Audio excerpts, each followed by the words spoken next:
Glitter Gang, and welcome back to Kathryn Scraps Live. My name is Kathryn, and I'm here today to work on the Moving Parts Style A. This is the live class version. We're going to be decorating it on camera, and we're going to be working on it today. So what we did last week was we got it, it's folder all made up and ready to go.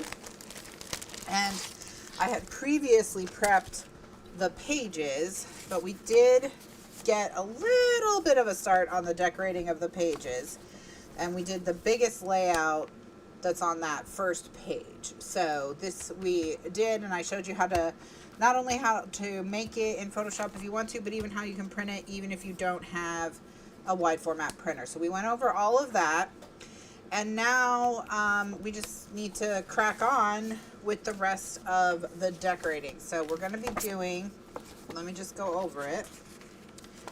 We're going to be doing, hold on one second. I just want to add a magnet here.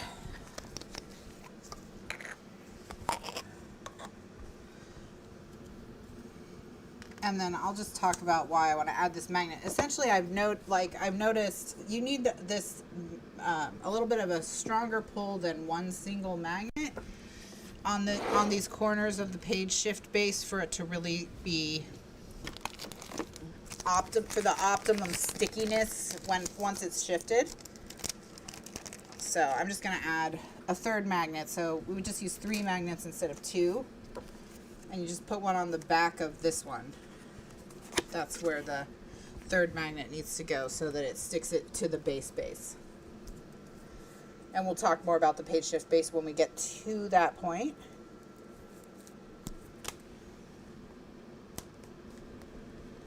But let me add these magnets while I'm thinking about it. So I don't forget. And so yeah, so where we're going to be starting is, I think I want to start with the page shift base decorate. Oh, I did 3 here. So, okay, cool. So, it just was inconsistent. Well, that's fine. All right, so I want to do the page shift base today. I want to start from the back and work our way to the front a little bit. So let's go ahead and do that. So got my magnets, and then I'm gonna move the pages and the folder over, and we'll just take a look at the base. Now with the base, we only need to design it once, and then we flip it and design it twice. So you can make them the same. So you can make them the same, in which case they mirror each other. All right. So here's what this is upside down. All right, let me get them right side up. So here I've set them up as mirrors, right? So that the pockets form almost like a little chevron or like herringbone sort of look. So I've kind of designed these to be mirrors, so I think I want to do them as mirrors. So we'll just design one side, and then we'll mirror it for the other side. All right.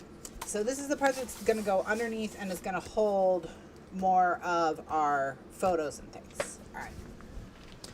Okay. Let me tell you about some ideas I have had. So I'm just going to move on over to the computer. Hello and welcome to everyone. Hi to Judy, Melanie, Ella, Gretchen. How are you all doing today? Martha, I hope you're having a good day as well. Pat, welcome. And then just one final warning is that I have used migraine preventative medication today, so I don't have a migraine. I'm working on preventing one, but I have noticed I have a tendency to make more mistakes when when I'm using this. So if I make, if you see me do something that seems really wild, maybe just check in. Maybe just say, hey, Kathy, are you sure about that measurement? So, just help me out if you see me going astray. All right, so let's just take a look at the craft desk a little bit. So I want to start with these triangles, and I want to talk about how you can kind of do the triangles. All right, so we'll start with them. All right, so I need to resize this piece to be the correct size to make the triangles. So let me go over to my desk, just double check my measurements so I remember.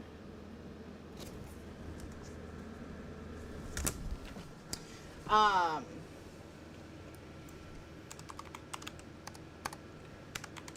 right, so I'm going to zoom in. I'm going to right click and I'm going to say fit on screen, and then I'm going to right click again and say zoom out so I can see all the edges clearly.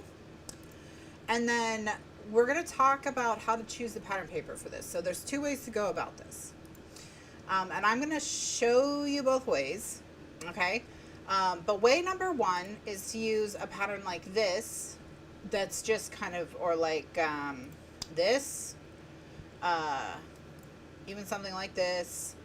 Okay, something that's not directional, right? Where you don't really know if it's right side up or upside down. Something like this is another example, okay? And if you do it like this, then you can just cut a rectangle the size that you need and then cut it in half on the diagonal. Okay, so you're gonna do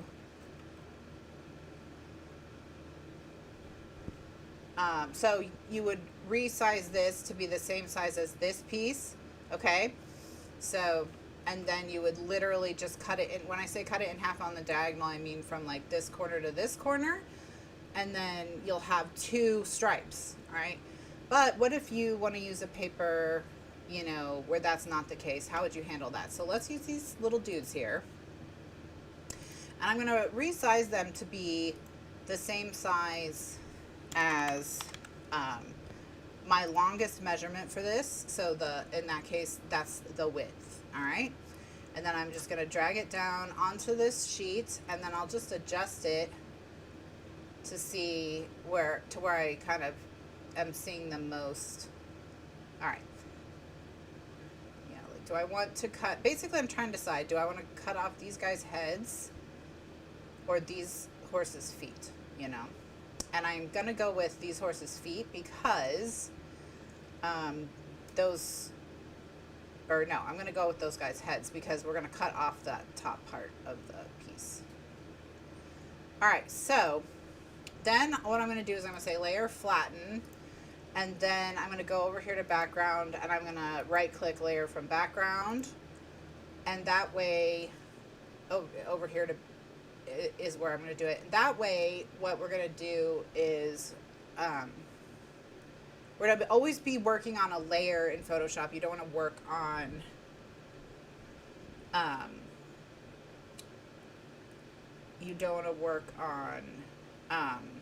the background. Okay, so now I'm going to use the lasso tool. So it's over here on the left in the select box. You know, we normally use the pointer. We use a magic wand a lot, and this time we're going to use a lasso. So, and then under the lasso, there's choices. There's a lasso that's like literally just a lasso that will allow you to kind of scribble around if you want to make something that is like round. See? All right. But that's not what we want. We want a polygon. Okay, because we want to make a right angle triangle. So down here under the lasso is this one here, the polygonal lasso. And all you're going to do is you're going to click in 3 points. Okay, so down here, see I'm clicking in this bottom left corner. I'm going to then make my second click in this upper right corner. Okay, and that's going to draw a diagonal line across it.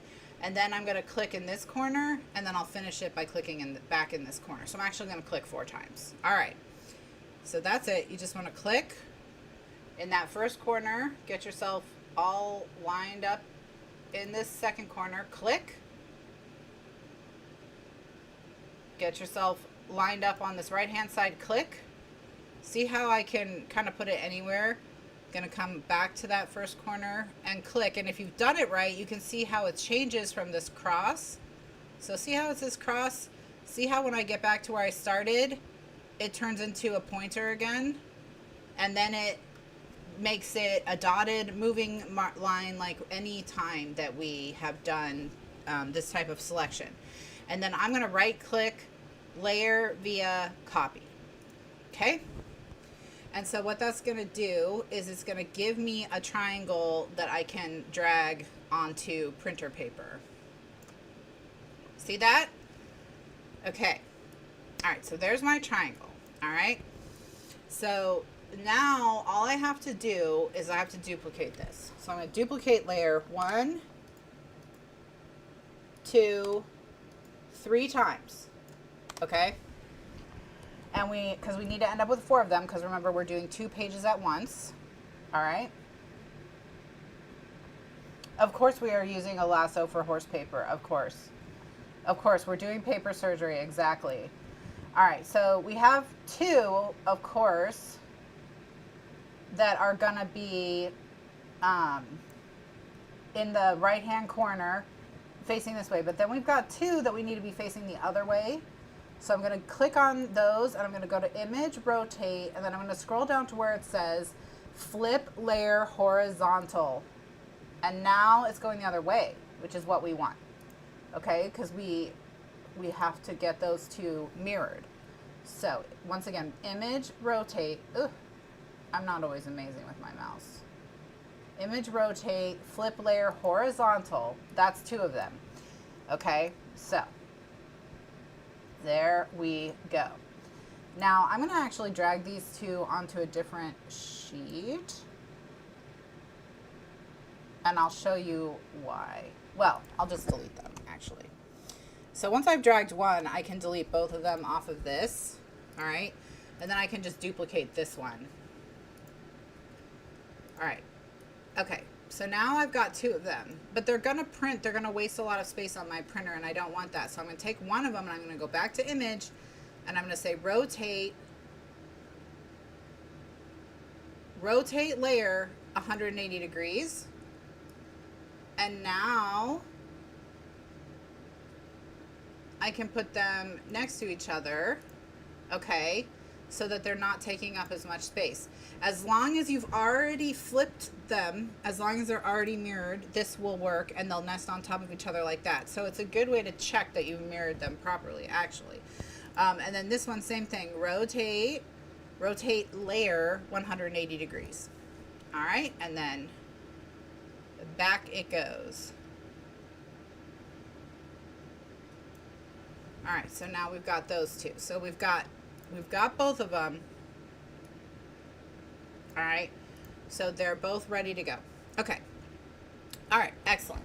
So now what we need is we're going to make the piece that goes behind that triangle to fill in the back of the pocket and all of that. And so that's the same exact piece as the triangle, same exact size as the triangle size, and it's literally just a 1/4 inch smaller than what the pockets are, and pretty much anything I'm matting is a 1/4 inch smaller than what the actual piece is in the album. So if you're looking for the measurement, that's always what I do. So I just measure how it ended up in my book, and I do that.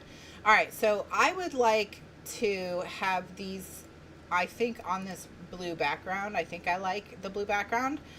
There is a part of me that's kind of intrigued by the horseshoes as a possibility, but what I don't love is that black background. Actually, that's giving me an idea. All right, I'm gonna layer from background, and I'm just gonna see if I can select this black background easily, and the answer is no. So let's see if I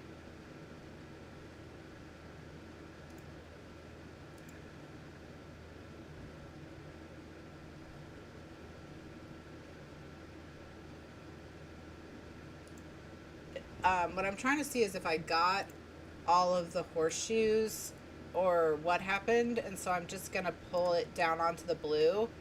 I just want to get an idea of, okay, all right. if I can, I'd like to move these horseshoes onto the blue. So what I think I want to do is, I think if I do a tolerance of around 75-ish, then I might be able to get all the horseshoes. Okay, okay, all right.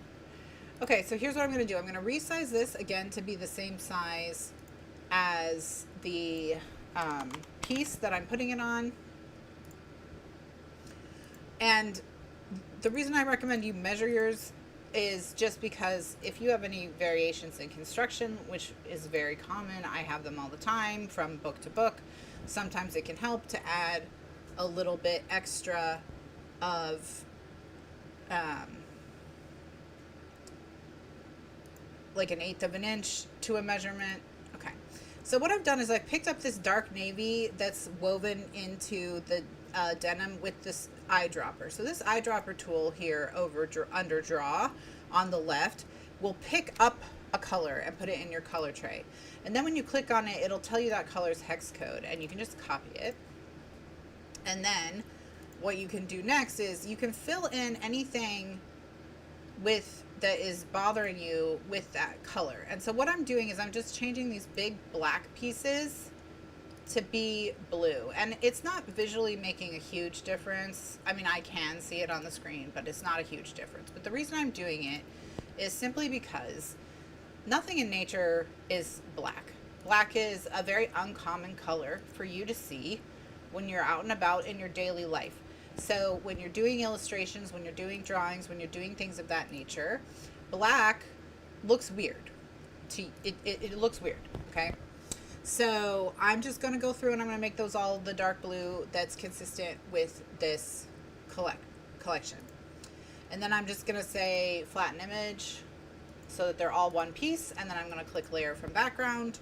And then I'm going to drag that layer with my pointer tool, one onto each of my 2 print sheets. And so then my little cowboy men will be on a horseshoe background, but it'll be blue, which is more what I would like. All right. Okay. So the last measurement we need is just the piece that goes across the bottom of the pocket, and then this pocket page will be done. So I'm going to go ahead and go with this floral. And once again, I'm going to make it my same width that my album is. And then I'm going to cut it to the right height for my pocket.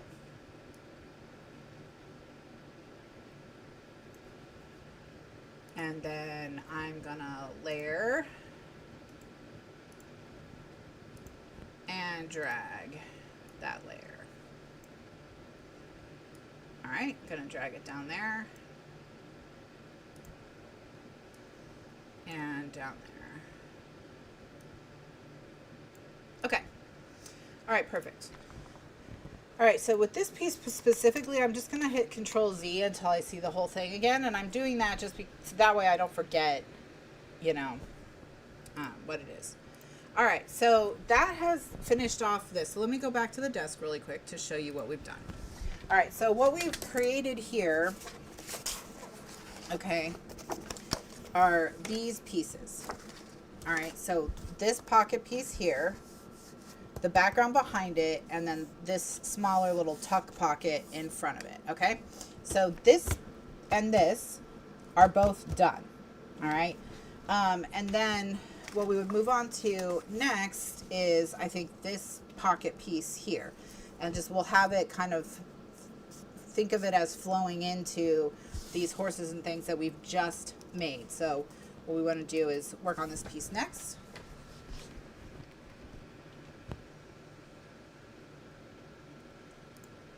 All right.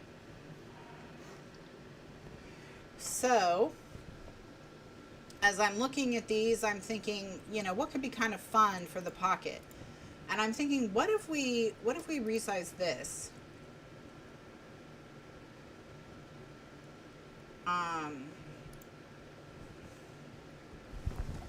So that it looks long and sort of stretched out, right?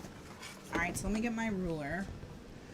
And where I would put it would be on top of, let's go back to craft desk real quick.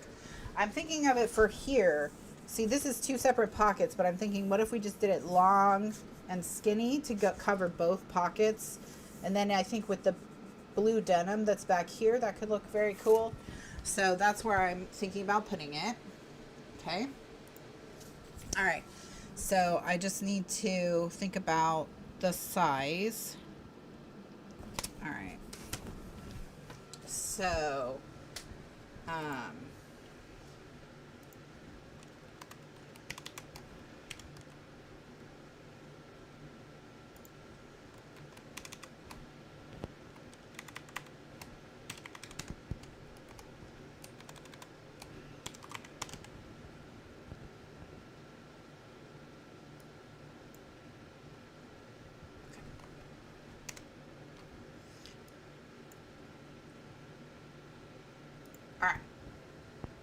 Okay, so this is now the correct size.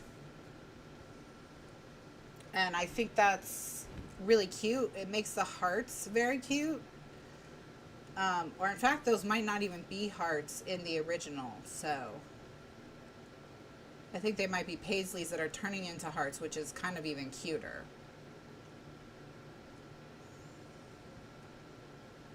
Okay. So while it's working on the recompose, we'll think about if we can find some word art or something like that to put in the center of it. Maybe that's cute. So let's go down and look at some of the various pieces and see what we see.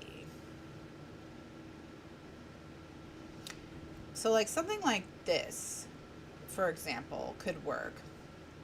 Because essentially what we could do is we could pick up with our eyedropper tool this charcoal color. All right.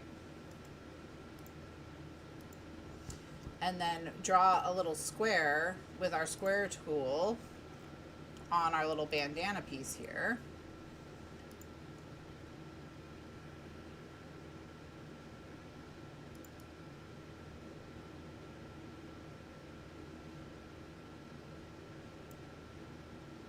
All right.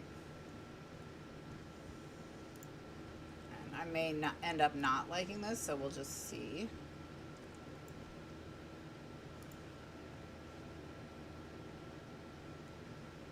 All right. And then what I can do is, what is this? This is like 1 1/4 inches. So I'm just gonna go and I'm gonna crop this close to the words. And then I'm gonna resize these words to be 1 inch wide.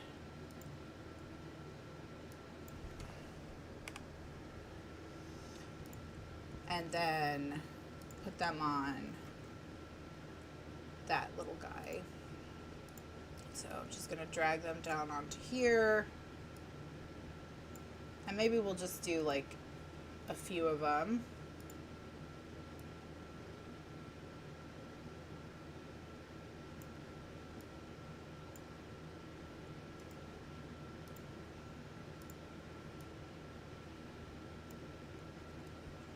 Ooh, I might be able to get like 5 of them on there. That's kind of cute, actually.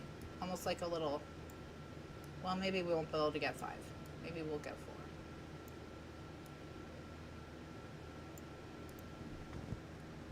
Okay, I like that.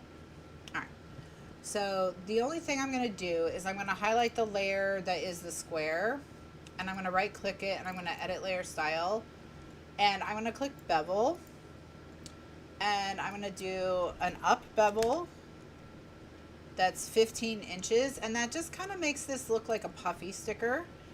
All right, and then I'm also going to just merge all the layers that are that piece so that I can center it on the layer that is the bandana. And I do that with the pointer tool. Under tool options, I click center and middle, and that like centers it side to side and top to bottom. And then I can merge these layers now that I know it's centered and just drag this onto my print sheet. And I'm just gonna rotate it 90 degrees first. That way I only have to rotate it once. All right. And I'll put one on each sheet because we're doing 2 of these. Oh. In a perfect world, okay, I wish I hadn't thought of this, but it's too late now. I was gonna say in a perfect world, I would mirror the fingers, and then I was like, oh, I don't really want to do that. And then I thought, well, now that you've thought of it, it's gonna bug you if you don't do it. So here we go. Let's mirror the fingers, so that the fingers are pointing to the center both times. All right, ready? So I'm gonna go in here. I'm gonna grab this finger, except I'm not gonna grab it. I'm gonna I grab the crop tool. I want the marquee tool. So, okay, that's this guy up here. So under select, there's the one that's like a square. That's the one that I want. So I'm just gonna chop it. Okay. And then I'm gonna right click and I'm gonna say layer via copy. And then I'm gonna say image, rotate layer, and then flip horizontal. Ta-da!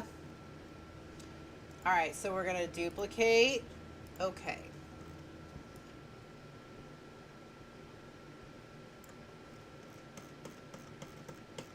Let me zoom out one little step. There we go.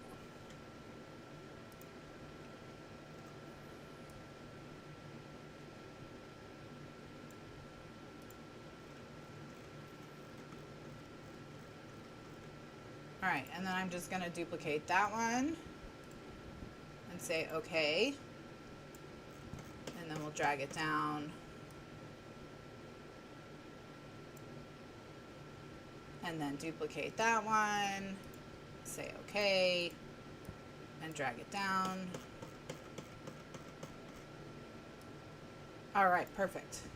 All right, so now we can re-merge all these layers together. Merge, and then drag it onto our print sheet. So in the end, we had to rotate it twice anyway, but oh well. Okay, so now the fingers are pointing in opposite directions. So they'll both be pointing either towards the center or away from the center, whichever we choose. Okay, it doesn't matter what we choose, but it'll be consistent. All right. Okay, so the last piece we need, let's look at the desk again really quickly. The last piece we need is this piece right here, I would say. This piece that fills in behind them.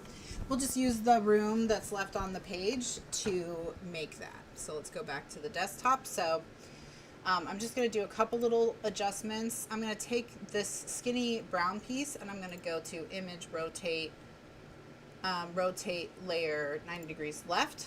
So I can just drag it down here to the side. Okay. And then I can pull this down and that'll give me a little bit more room here because I really want to make this piece like 3-ish or more inches. It doesn't really matter how big it is because part of it is hidden.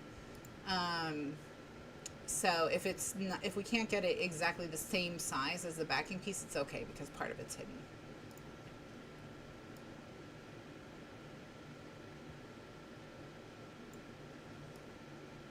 I think this piece is going to look really cool. I agree, Ella. It's gonna, once all these pieces are done. So now we're just looking for the piece that's gonna go next to our handkerchief. And we're just thinking, what would the handkerchief look good next to? We have all this denim. Let's go ahead and just use this.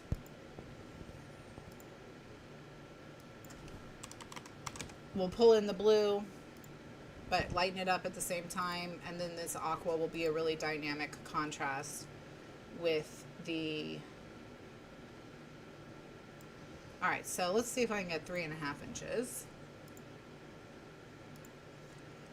And then if I'm really off, we'll add another inch. Ooh, I'm not very much off at all. I could add only 1/4 of an inch, so let's just let it go. let's just let it go. Let's just let it go. All right. All right, now what I'm going to do is I'm going to flip this horizontally. Yeah, it probably doesn't matter. It's just plaid. Let's just not worry about it. All right.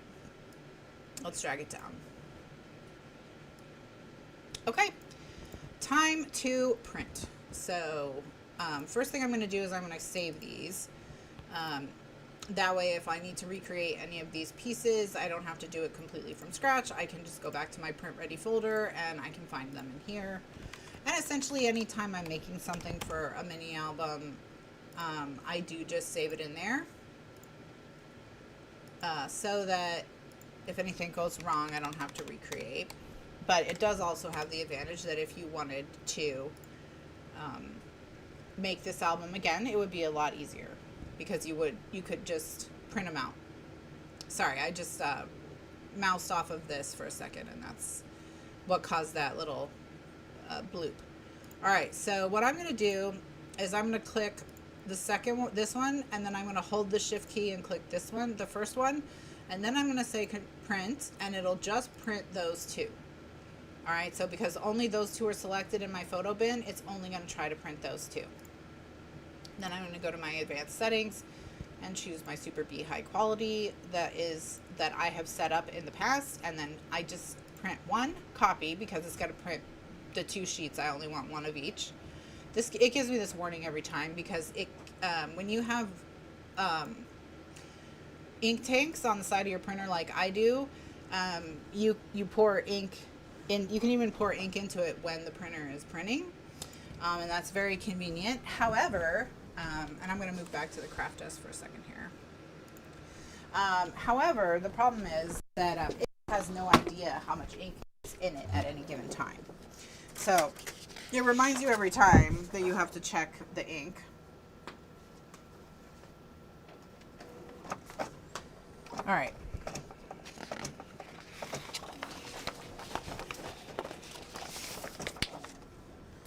And my yellow is actually a little low. So maybe I'll refill that after the show. All right, so those are now printing. So let's let those print for a bit, and then let's just talk about how far we've come. So we've done both of these and both of these. So what we have left to work on for this to be done, this first layer to be done, is just these two squares here and the closure pieces. Okay, so while these are printing, let's finish these off. Hopefully we can get them all on one sheet, and we can print that sheet while we're adding the other ones to the book. All right, so we're gonna go back to the PC. Okay, all right, so I'm gonna start by resizing my little kind of palette piece here to be the size that I need it to be for my pocket pieces, and we'll start with my pocket pieces. All right, now if we're gonna do this mirrored, I think the thing that makes the most sense is either to do 4 photos. Oh, and we need something to go in the pockets too. All right, is to do like 4 photo mats. In which case, you know, one thing that could really work is to take the denim and just layer that there, okay, and then add a photo mat on top. So, what am I trying to do? Oh, I've got to get my digital stamp. That's what I want.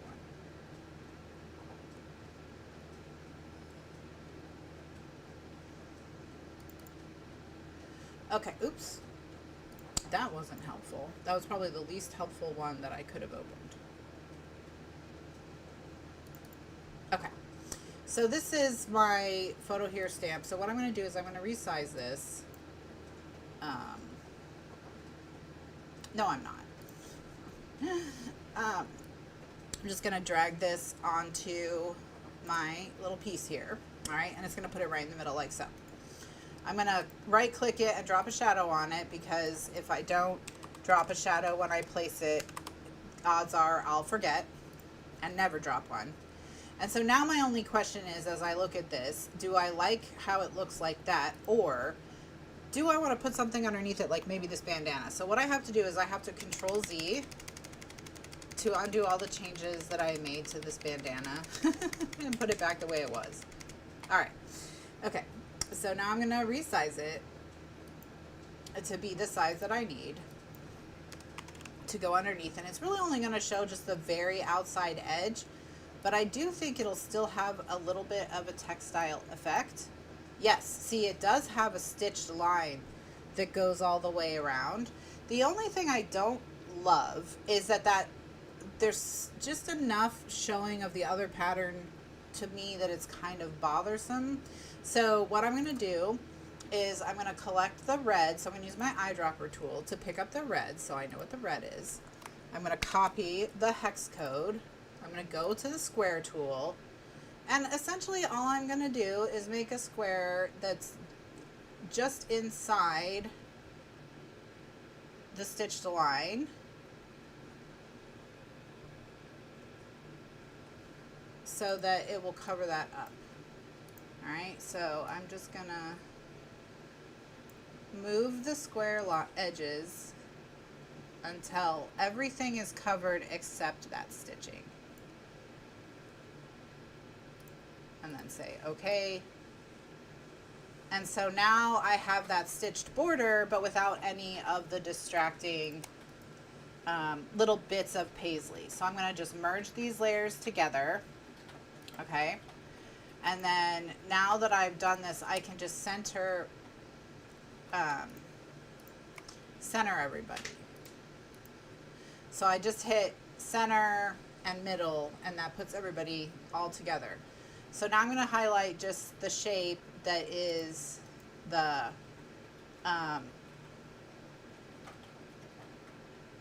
bandana, and I'm going to say edit layer style, and I'm going to drop a shadow on this one as well. Okay, and say okay. All right, so now I'm going to flatten this, and then I'm going to drag it onto a clean sheet. All right, and then we're going to duplicate, duplicate, duplicate, duplicate, duplicate, duplicate, because we need 4 of them.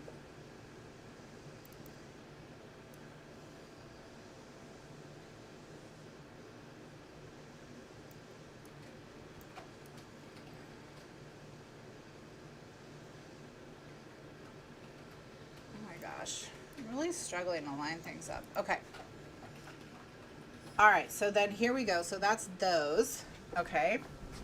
We've got the 4 photos. So now we need to do the closure pieces.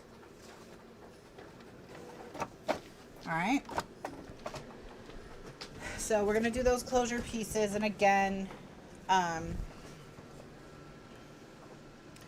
just going to go over here and resize this piece to be the correct size for the closure pieces.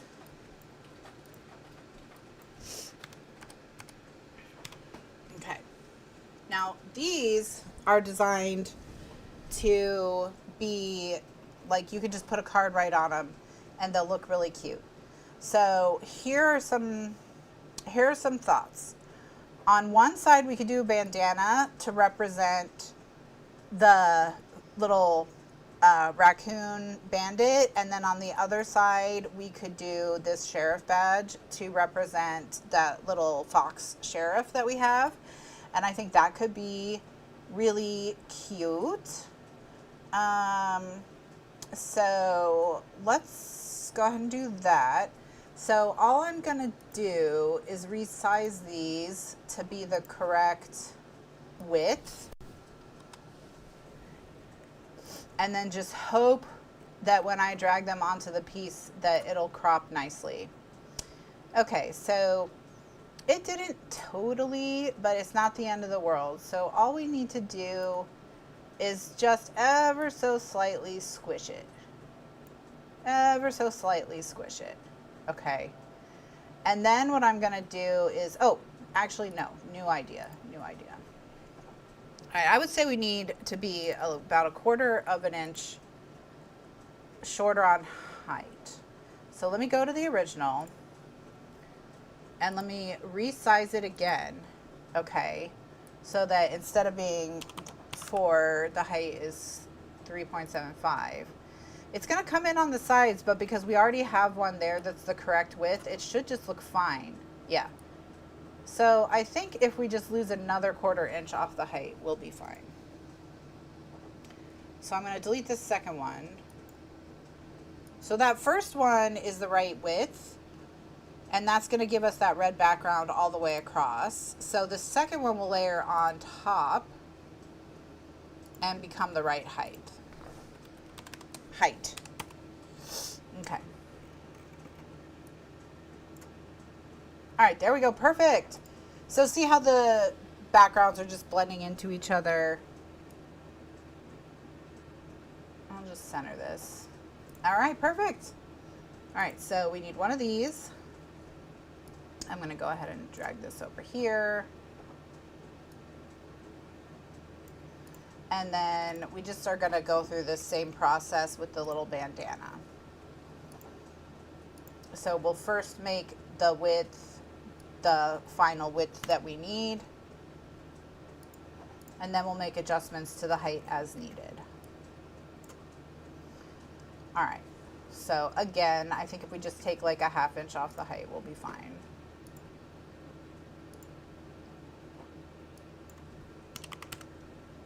All right.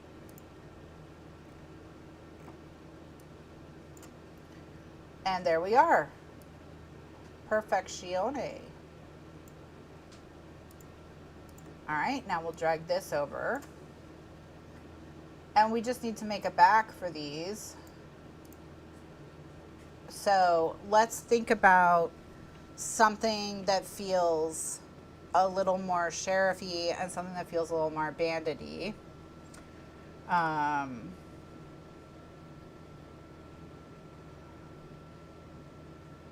Well, we have This Ain't My First Rodeo, which could be cute. We have this Yippee. We also have this Best of the West.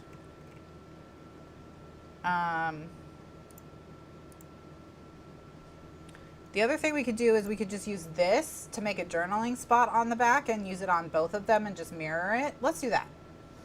All right, so I'm going to resize this to be we're going to do the same thing we did before, where we're going to make the width correct first and then we'll worry about the height later. All right.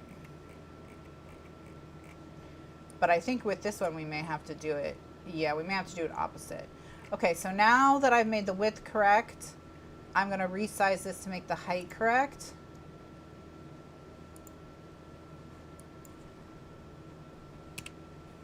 All right. And see if that works better for me. Yeah. So all I'm going to do is drag the one where the height is correct below the one where the width is correct. And what I want to do is I want to match these cables up in the corner. So I'm zooming in tight because I can get more granular adjustments if I zoom in tight, typically.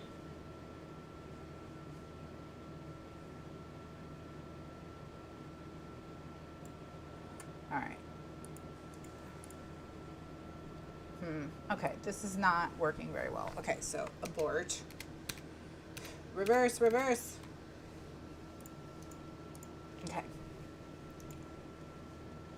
Let's think. The problem with that one is the background. If we could get rid of the background, that would help a lot. But there isn't a wood grain paper, so the way we'd have to do it is by eliminating the background. So, what I'm going to try and do is a select subject and see if it'll select all of it. Now it won't, but maybe if I increase the tolerance.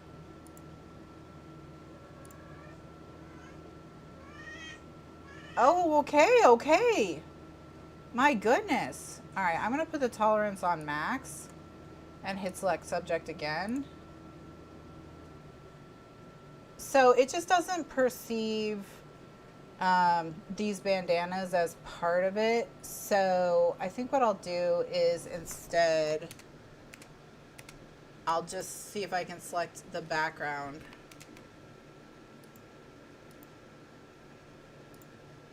All right, perfect. Now it is picking up this bandana and I don't want that. So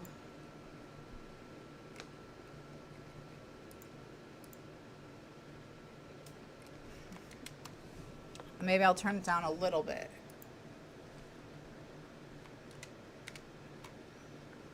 Turn it down even farther. Okay, okay. We did pretty well. So what I'm going to do here is I'm going to layer via cut. Okay. And what that's going to do is it's going to pull that piece off it, so I can just, actually, hold on 1 second. All right, so I can just delete this. Now it's going to leave a dark edge because I wasn't working on a layer. So I just want to show you why you always need to be working on a layer, because I have to go completely all the way back and redo that so that I can be working on a layer. So layer from background, and now back to the magic wand. All right, and so we'll go ahead and layer via cut now. If we delete the layer, what'll happen is it'll be on a transparent background, and then we can put it on anything we want. Okay? All right, so now we're just gonna do that again up top here. And I'm just gonna say layer via cut, and I'll delete it. Okay? And then any other little areas. Okay. So that piece is too small. In order to make it work, I'll have to turn the tolerance down again. No. Let's turn the tolerance. Let's make it like 10. Will that work? Okay, so I think what the problem is that the orange and the brown are too similar in tone, and it's getting very confused. So I think what we'll do is we'll change the color. Let's see if it'll let me change the color. Yeah. I'll just make it red. Actually, let me make it black. Yeah. And then I should be able to select it pretty easily and delete it. Yeah.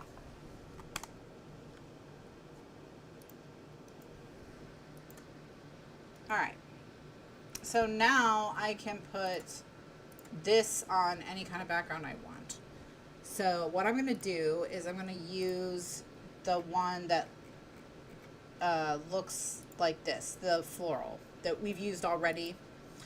And I'm just going to resize it to be 6 inches, so it's kind of like it came from a petite paper pad.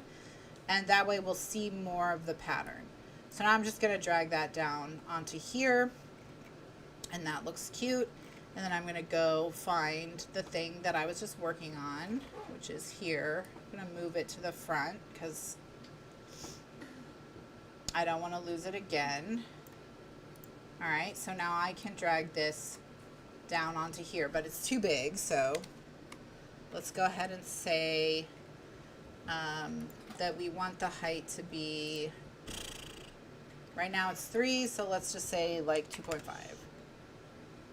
Oh no, yeah, let's do that. Okay, that's better, but it's not quite perfect. So what I'm going to do is I'm going to drag it into the position on the top, and then I'm just going to make it bigger until it fits. And actually, I'm just centering kind of by eyeballing the actual like piece that does the journaling, and then I'm gonna stretch it again.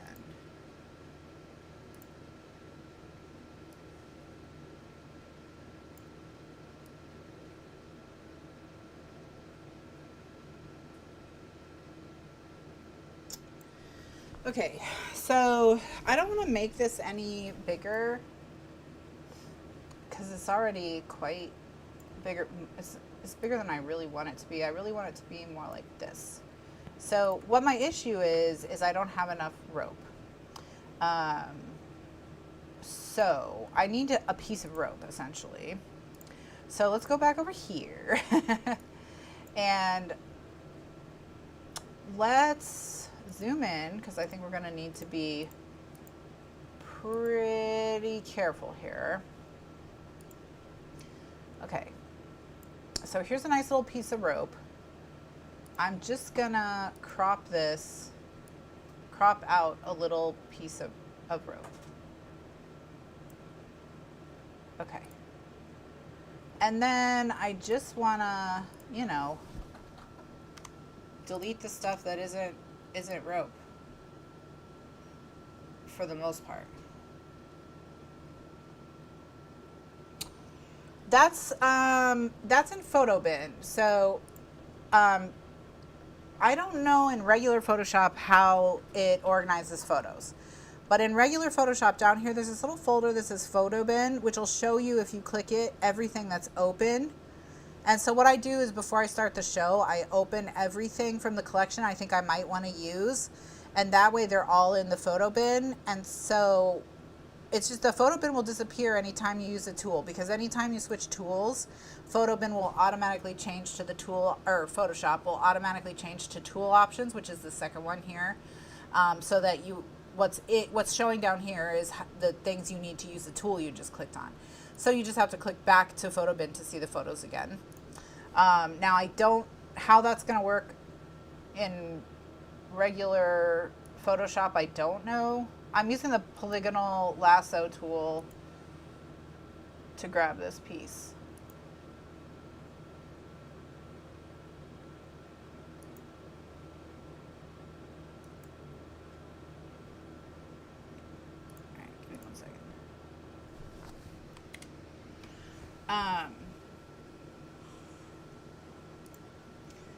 I'm going to do the angle first, because I think the angle is the harder part to do, and then I can just do the corners. Alright, and now I'm going to layer via copy, and then I can drag it, just the little rope bit, down over here, and I can use it to hopefully fill in this gap.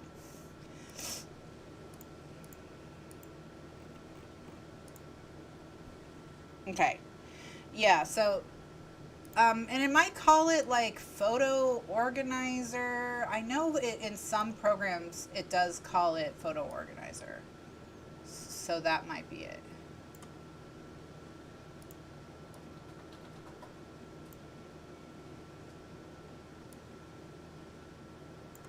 All right, so because I don't want to make another one of these, I'm just gonna stretch it.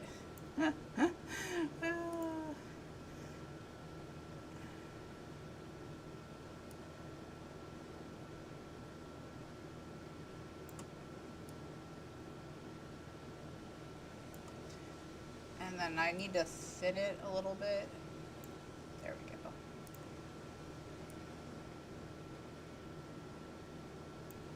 And that's not perfect, but my guess is when I zoom out, it'll be good enough. Yeah, it looks fine. So what I'm going to do is I'm going to merge those two layers together, and then I'm going to drop a shadow on the layer.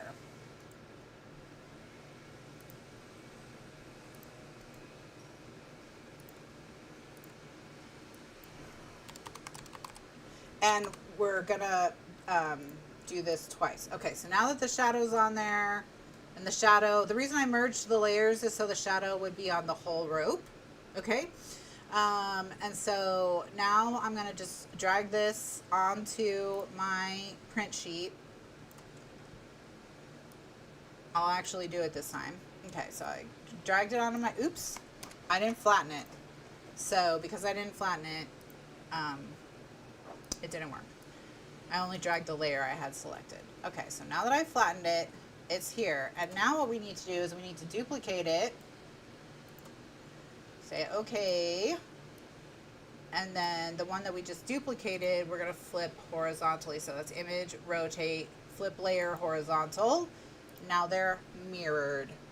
Okay, so now here's everything we need to finish. Sorry, somebody escaped. I'm going to get that. At least finish that top layer. We don't have anything for the pockets, but I don't think we have enough room for that anyway. So I'm going to go ahead and print this sheet, and then while it's printing, we will go ahead and get the rest of it, start sticking it down. And again, all these pieces are so small that they would all fit on 8.5 by 11 sheets. So nothing we've done today is impossible with an 8.5 by 11 printer. Okay.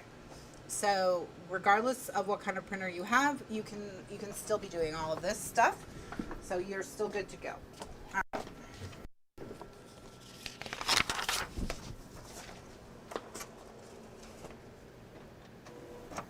All right.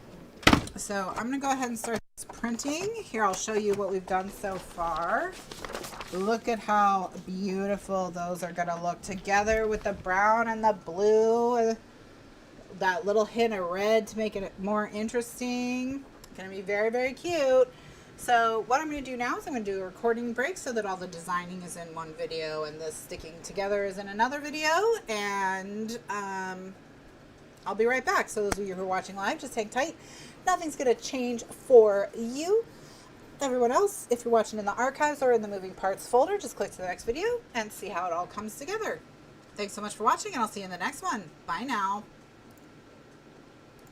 Greetings, Glitter Gang, and welcome back to Kathryn Scraps Live. My name is Kathryn, and we have just finished designing the pattern paper pieces for the page shift base. So what we're working on now is we're working on the page shift base. And for the for style A of the moving parts. All right. So like I said, we just designed these papers. So now we're going to cut them out and stick them down. And we have more printing, which we'll get to. All right. So first things first, we're going to have to cut.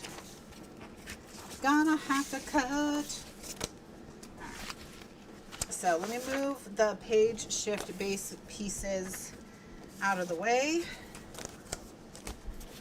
so we can cut. And I'm going to go ahead and cut. This I could cut on my regular trimmer pretty easily because of the size of the pieces, but I'm just going to go ahead and cut them on the desk anyway.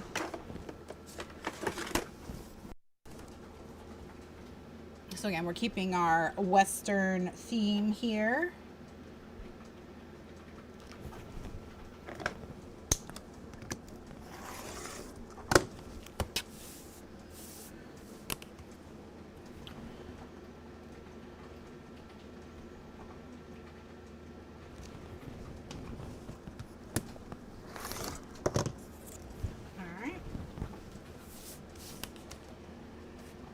Now this piece is cream, and so it's not always easy to see where the edge is, but what I do is I look for, see there's a little shadow there, his little hooves there, his little hooves there, so I just make sure I see like a pixel of like his hoof here and this little dust cloud there when I go to do my cut, and I know I won't be cutting too far in.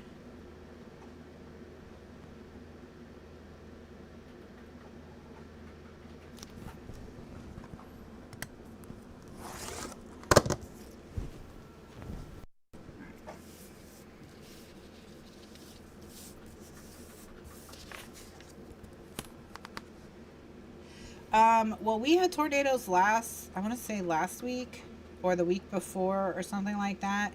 And today I got a pressure warning from my migraine app, and I could feel, like I could feel it. Like I didn't need the pressure warning, I guess.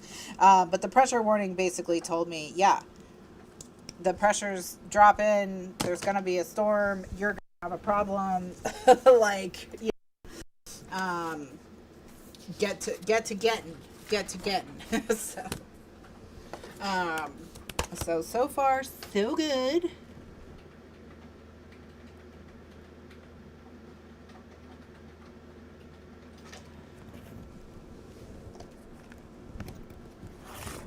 Shredder Cheese is walking on the keyboard, so hopefully he hasn't caused any havoc in Photoshop. Were you doing Photoshops? Look at this cute baby.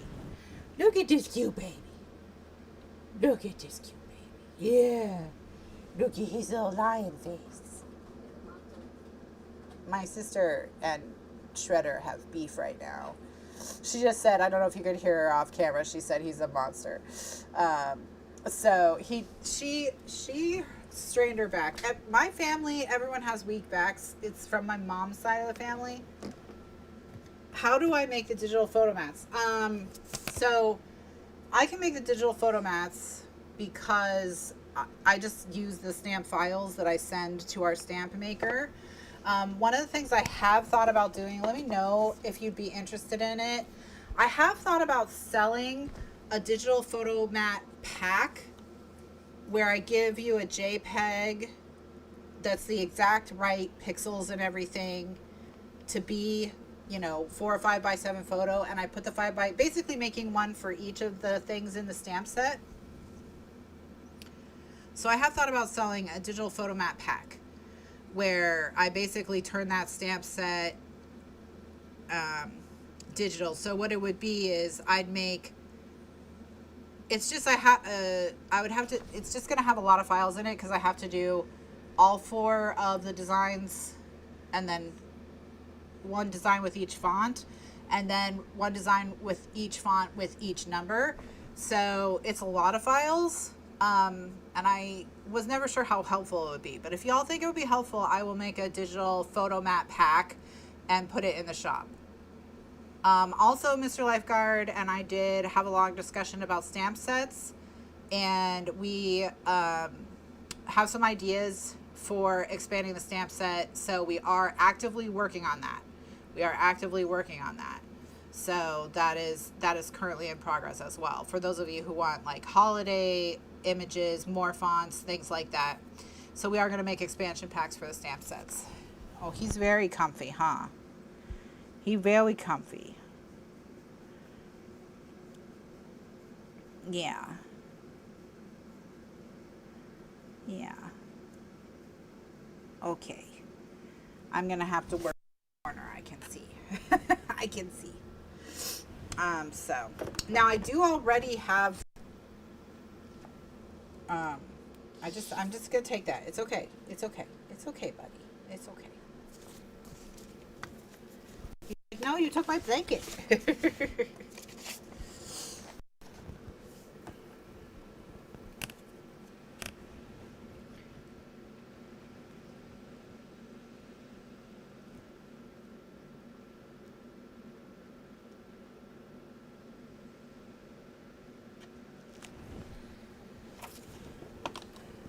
All right.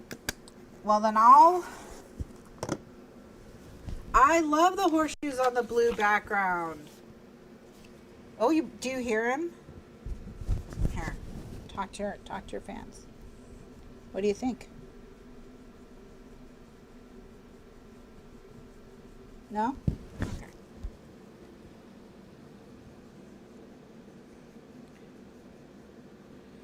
Well, are you happy?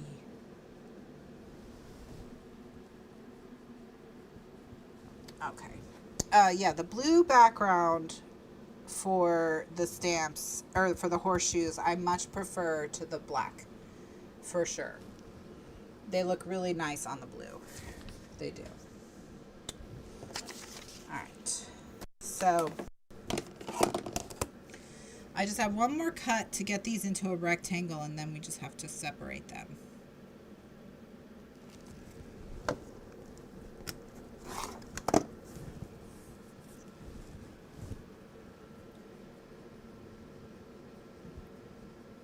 So anyway, my sister strained her back because we all are weak-backed people.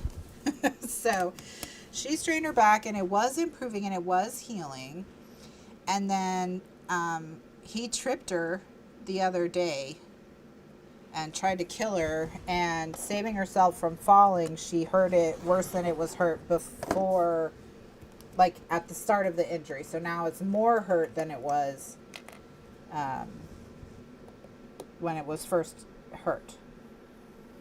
So she said he's a killer. He's a killer.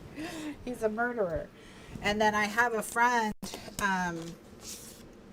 who lives in Germany who is visiting this week. And she came over to visit yesterday. And she, came in the door and all the cats swarmed to see what, who this new person was and check her out. And then Tater Tot tried to trip her immediately. And she's like, I think your cat just tried to kill me. And I was like, oh my gosh, now he's a serial killer. So now he's not just a killer, he's a serial killer. You're a serial killer, huh? How does that feel?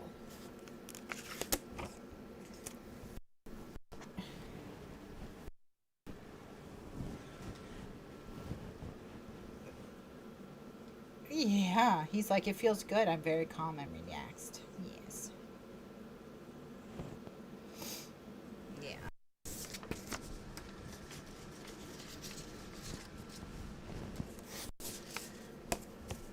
All right. So we're just going to keep cutting. We shouldn't have. It's true. It's true. We did this to ourselves. We put that in.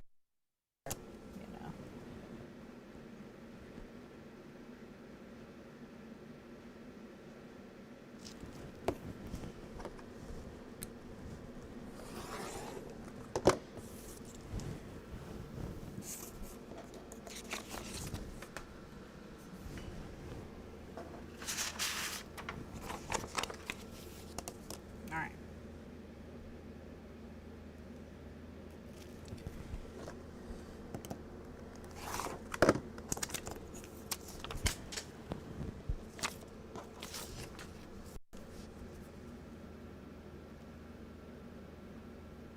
What you doing, bud?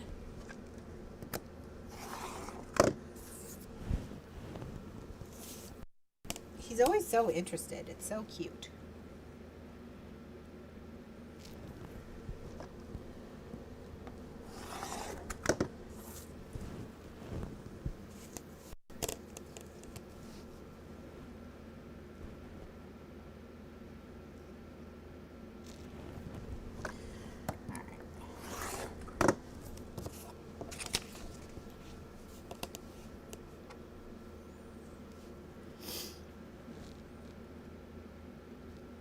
Oh, he's out. He's not totally out, but he's pretty out. Are you EP? Are you an EP baby?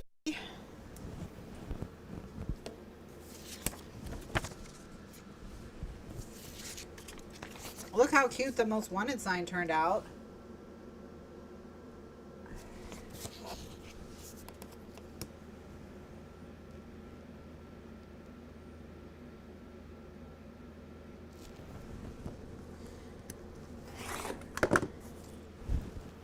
Greetings, Candy.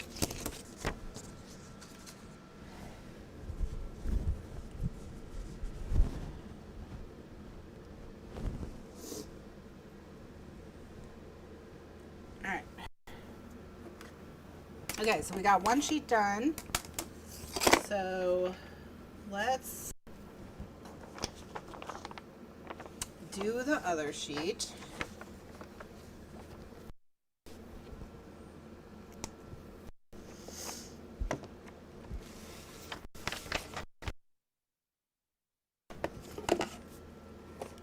Hello, sir. How are you? Welcome back to Shredder Scraps Live.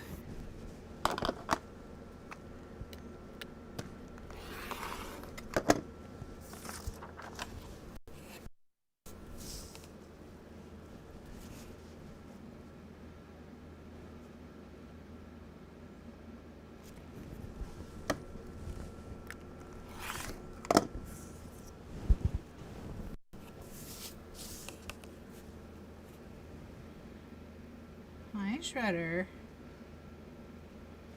Yeah.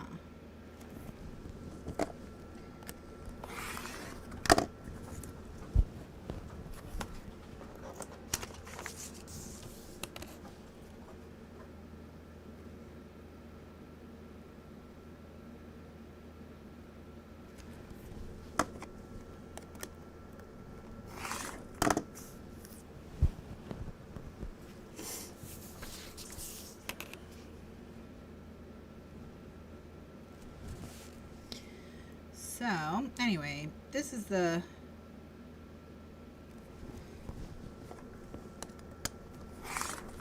part that takes the most time is the cutting out of all the papers.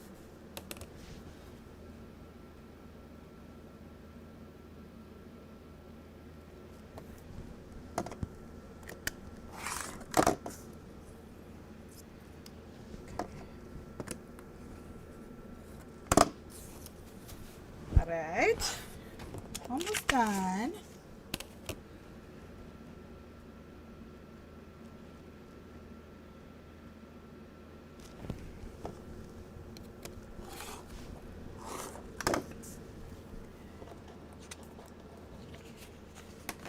I'm going to set this over to the side for just a second for when we get out a smaller ruler.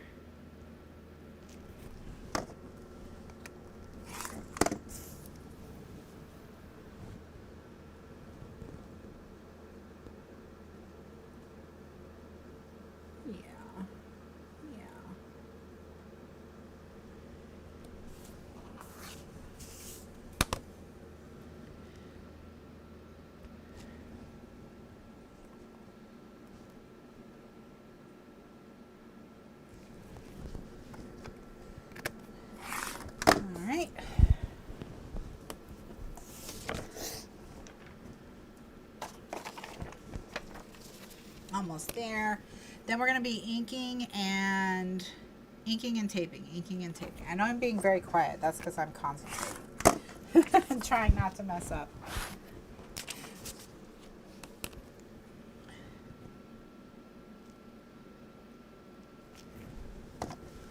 But big progress will be made for sure. For sure.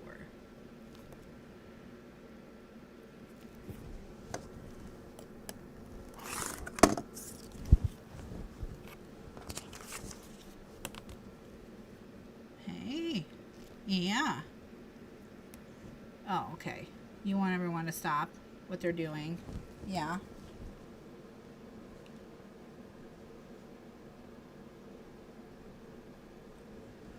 I get it. Everybody's got to stop what they're doing, huh? Pay attention to you, sir. The cheese, please. Oh, yeah. Yeah, that's right. Lie on my hand. That's right. Get right. Take your spot out in the middle. We can't share the desk. You've got to be in the middle. He's like, yeah, I'm the cute one. The middle.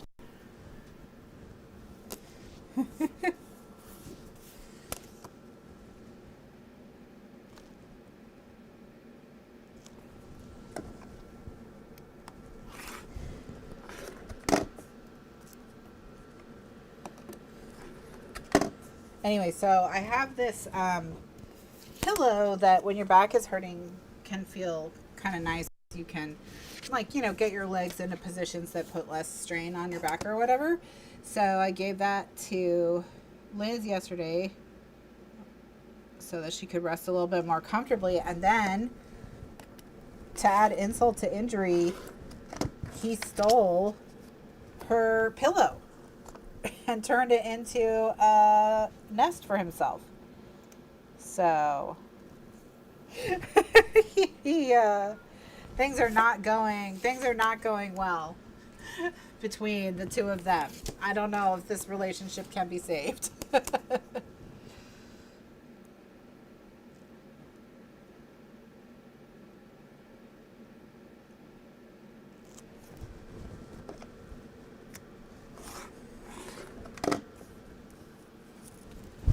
All right, so there's that. So now we just have the last sheet to do. I'm going to do it on my trimmer if I can, because the shapes are more regular, so I think it's doable, and that way I can not have to worry about His Majesty the cheese.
yeah, basically, Candy, you missed, I think you missed it because you came in right after this. But I have had a talk with Mr. Lifeguard, and we are gonna do stamp expansion packs now. So that is an active project. So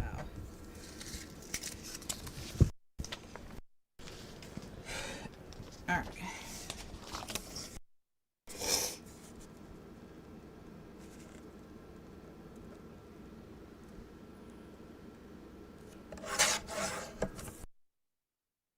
And I'm also gonna make a digital photo for the first one, so you all have JPEGs that are the exact right size and aspect ratio and whatever that have all the measurements. So I'm going to do a few stamp things.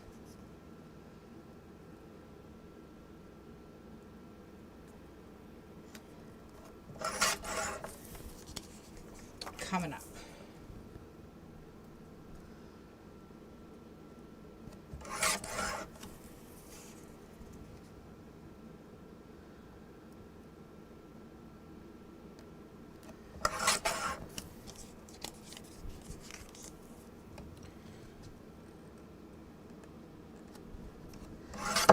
Alright. Oops. Missed one. Not quite.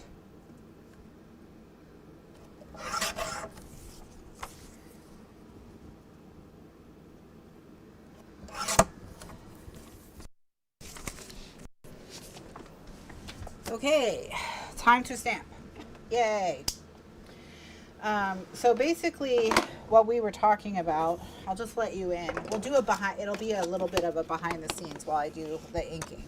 I'm using brushed corduroy for these, which is what I like when I'm using a craft base. But when we buy stamps from the manufacturer only makes one size of stamp.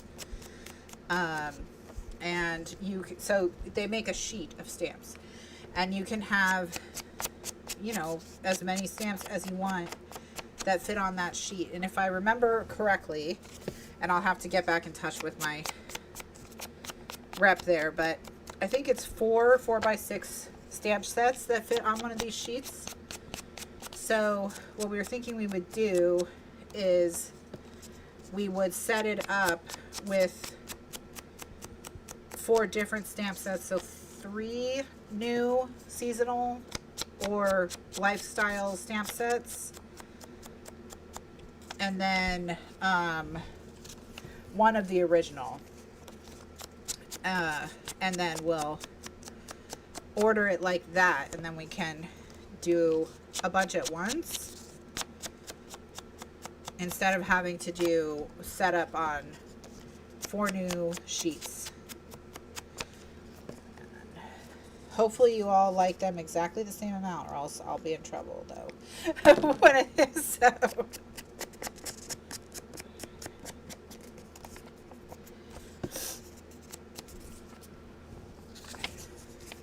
And then also I am going to work on a digital photo mat pack that has this with this one, so it'll work for every album for those of you who want to incorporate the designs digitally.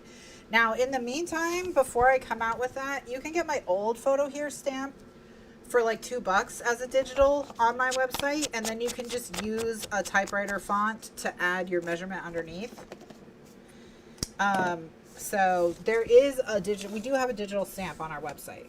So if you want one like today, you can get that one. It's like $1.95, and it doesn't have a measurement. So it's just like a camera, and it says favorite photo underneath it, I believe. And then you can add whatever measurement under it you need.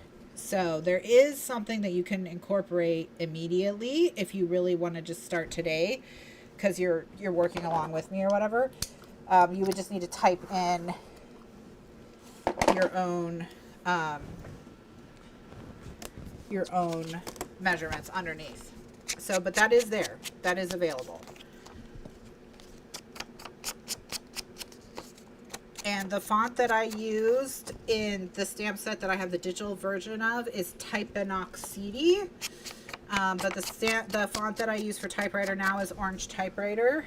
And I selected Orange Typewriter because of how similar it was to interactivity. So you can just, and Orange Typewriter is a free font.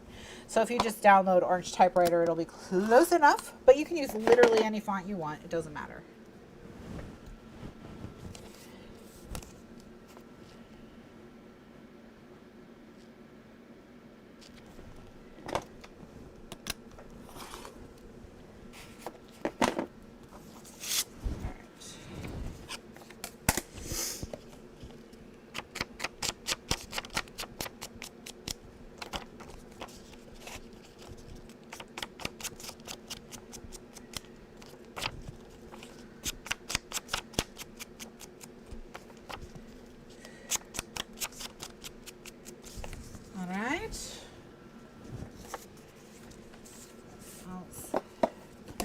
I'm having to recut so many of these. Now you see why I just used the ruler in the first place, because it's hard to be super precise with the paper trimmer.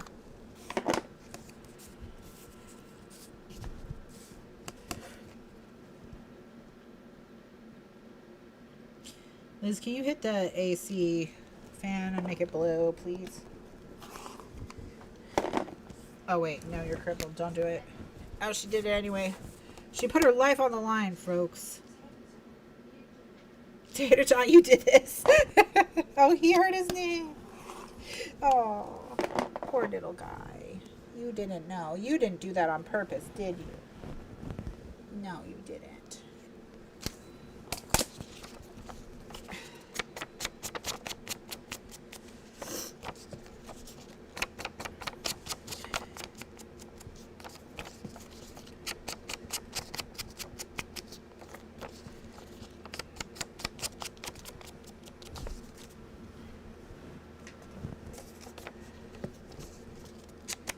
All right, so that's what's going on.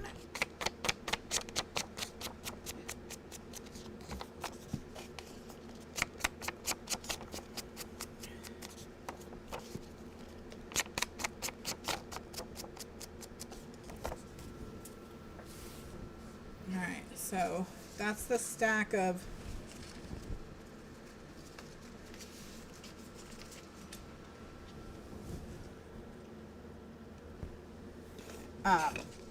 that's the stack of everybody, the extreme sides, and now I'm going to do one side. And then once I'm done inking, Tater Tot, you are going to have to go sit somewhere else because I'm going to need my whole desk.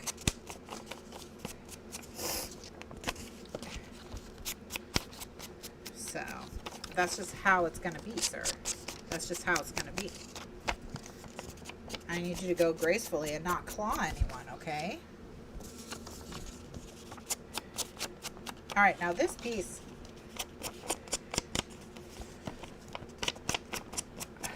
I'm going to separate out just a scooch because something needs to happen to this one at the end. So I'm just going to put it up there for now, and then I'll explain what we do to it when I'm done inking the rest of this little stack.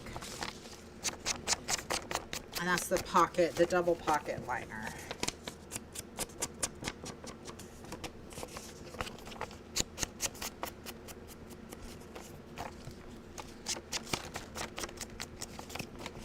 Because it has to get cut before its inking is done. Now this one, we don't have to ink the bottom because it's inside the pocket and you don't see it. So you just have to ink the top and the side.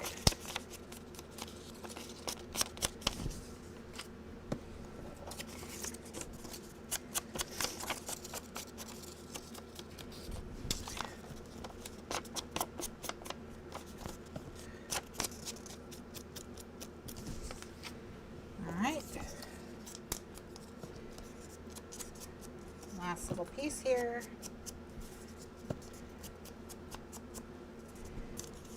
And then I'll get the second stack for the other side. All right. And we'll continue on. just gonna grab the other little stack here.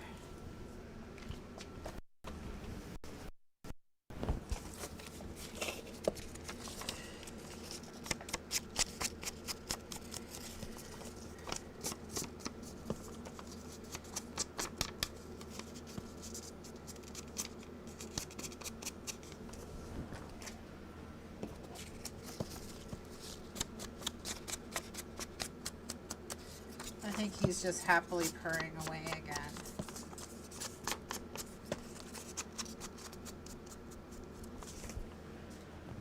He said, I just want to be where the people are, you know?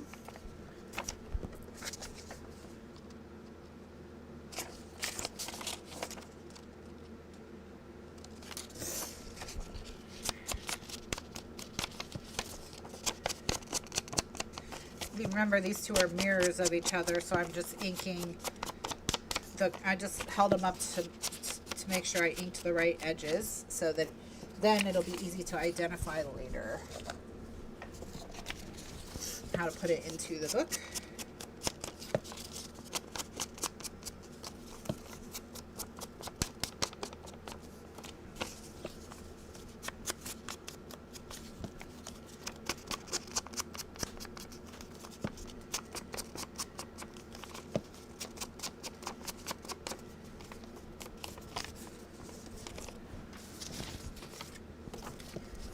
Alright.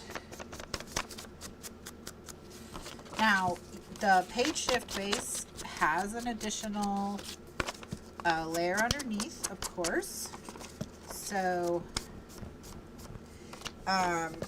we're not done with the page shift base. We will be able to finish it probably tonight, though.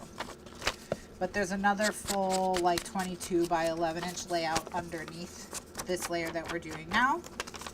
So when you add the page shift base, you do add quite a bit of real estate.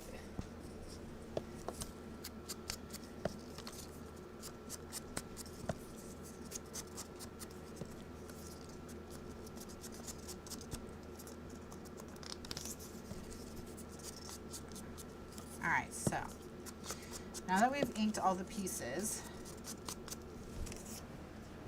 all right, let's talk about what you have to do to these to finish inking them, okay?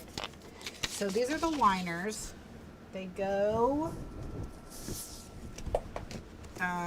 here. They go inside these pockets, okay?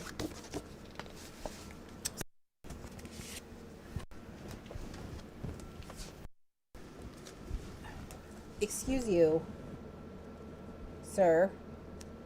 No one needs your distressing, okay? Alright, so this is the one that's on the right. So I'm going to pick the one that's inked on the right. And all I'm going to do is just put it into place where it would go in the book. Okay? So I'm just holding it where I'm going to glue it down eventually. And then what I'm going to do is I'm going to take a bone folder and run it along the edge until I feel where the edge of the pocket is, and then I'm going to make a little crease. And it's hard to see here, but it's easy to see when you flip it over. Okay? So now that's going to tell me how high up I need to cut my slit for this pocket divider that's right here. Okay? All right? So that's that one. And then what I'm going to do is I'm just going to turn this around and do the other one.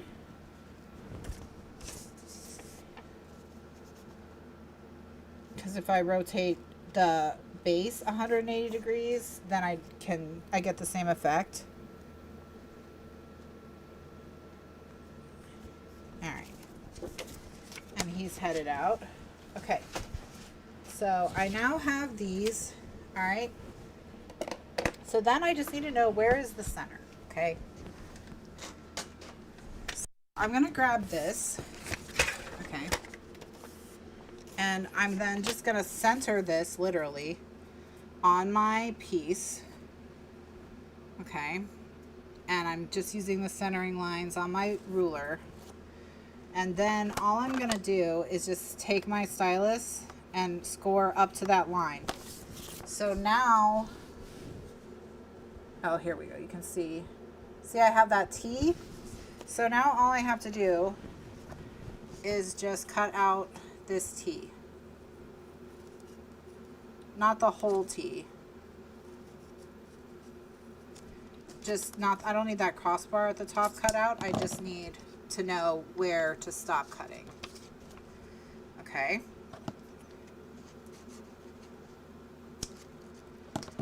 All right. So that there.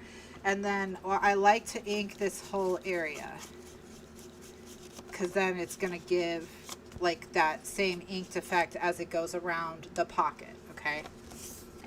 And then you can just flip it over and take another your bone folder, and if you want to, you can just kind of rub out any leftover score lines to flatten it a little bit.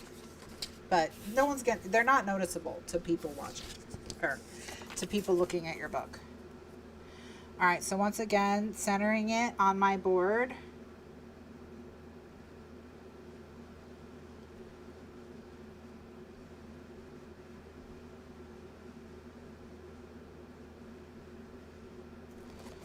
All right. So it's 5 and 3/8, and then over here is 5 and 3/8. So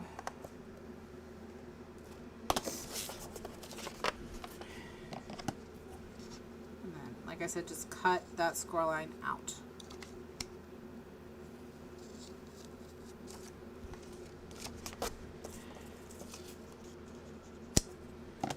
Okay.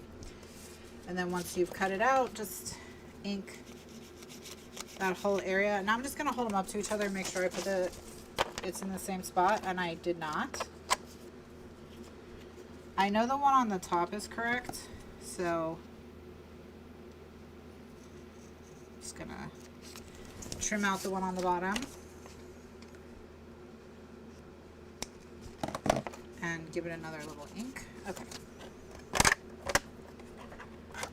All right, so now we can start putting down and getting everyone in the books. So, all right, let me talk about where all the different types are. Let's start with these. All right, so with these, I put tape on the outside edges, anywhere I inked, basically. And then right above the crack.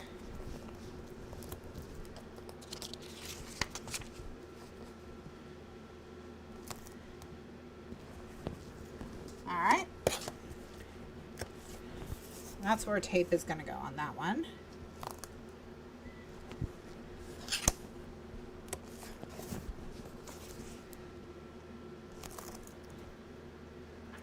And I'm running out of tape here, of course, but that's okay.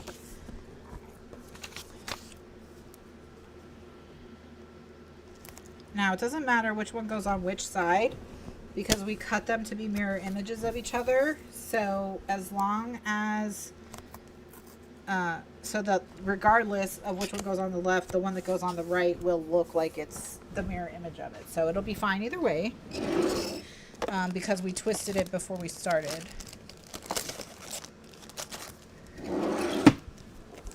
All right, let me get some more tape.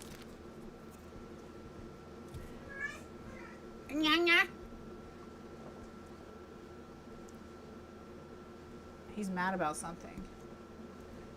I think he's trying to play and he wants help. What a funny little guy. Okay. So, tape on the uncut edges.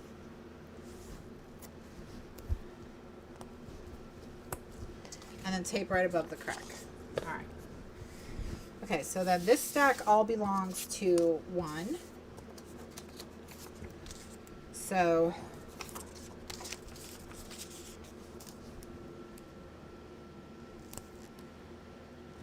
I'm going to put tape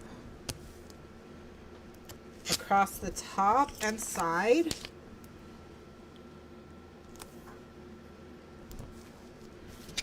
And kind of just in the middle-ish.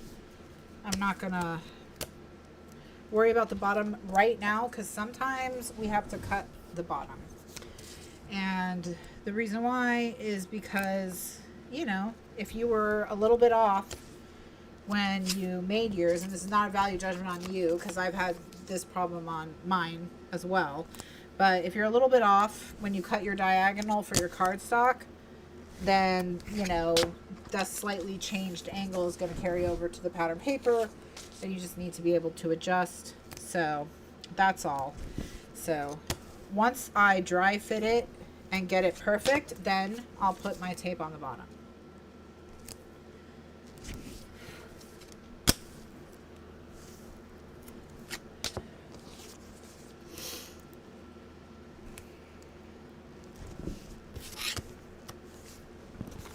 Alrighty.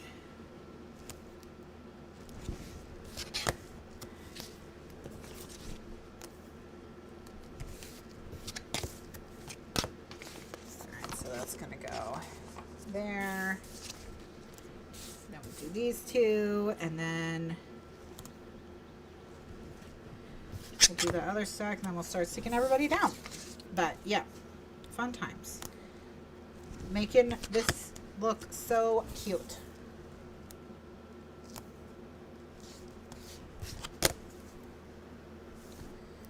So when we come back tonight, the goal will be to get the layouts underneath this designed and in the book so that we can mount these in the book.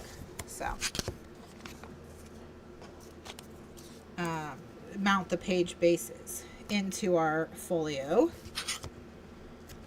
and then we can, or into our display folder, and then we'll be working on, then the page shift base will be totally done, the display folder will be totally done, so we'll just be working on page style A at that point, and as soon as that's done, it can go in the book and we're complete. And then we'll be moving on to step 2, which will be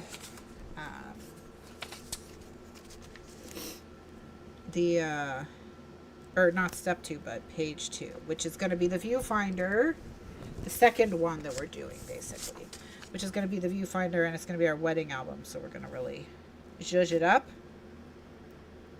I have a product I'm going to tell you about, we're going to play with a little bit, which is this paper backed cloth on Amazon. This book cloth, it's made for bookbinding.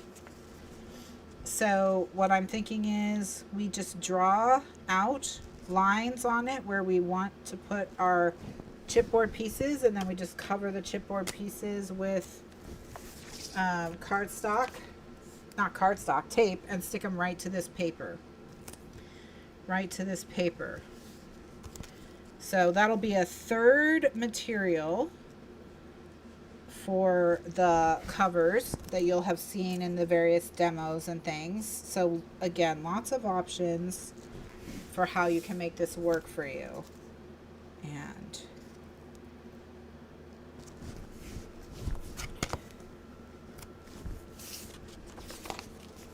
I will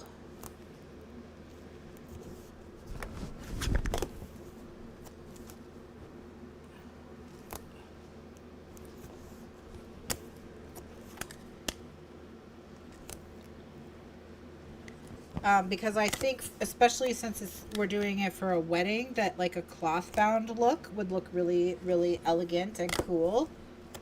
So I got mine in a gray and a tan, and I'll show it to you at the end, and I'll go and I'll add it to the ideas list as well. Now I haven't used it yet, so like we could get in there and it could be terrible. So I guess I'll just caveat that if you are getting it, I'm not necessarily recommending it. I'm not recommending it. I think it's going to work, but you know.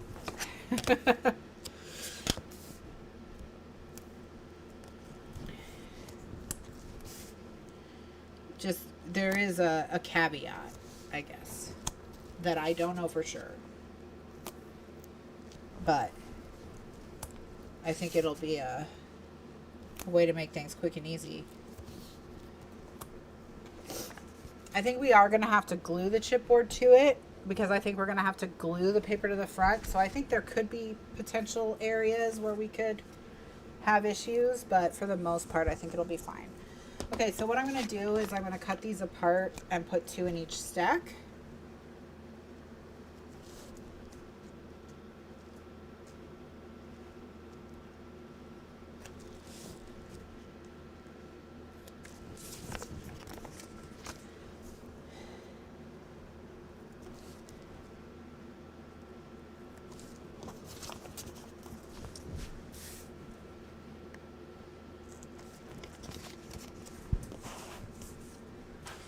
All right, and then we're going to do the same with these.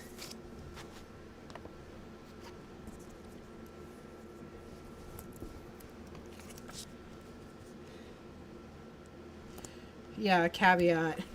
If you buy it and it's terrible, and we find out in the show where I use it for the first time that it's terrible, you know, just what I'm saying is maybe wait until I use it before you take my recommendation. But I think it's going to work, and we're going to experiment with it on the next folio or on the next folder.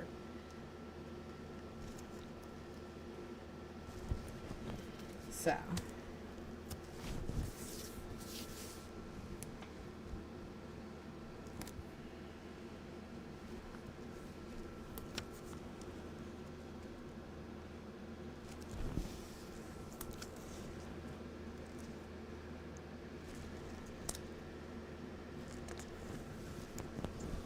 alright, so I'm just gonna take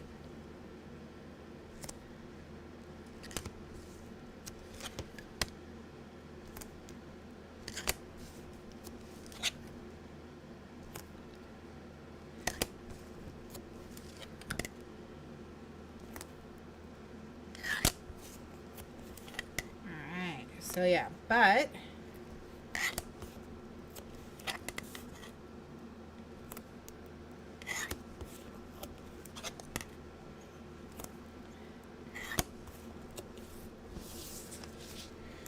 okay, here we go.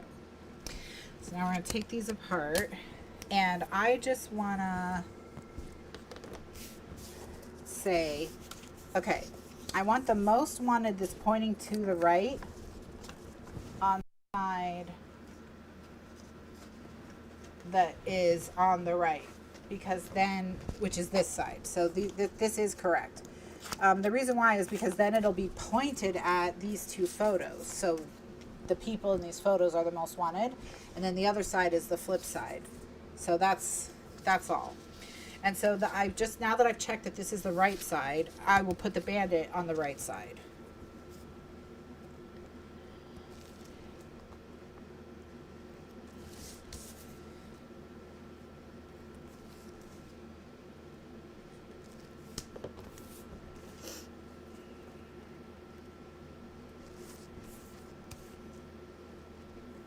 So we're going to put the bandit, and then this will be the bandana, so that'll go over there, which means these 2 will go over here.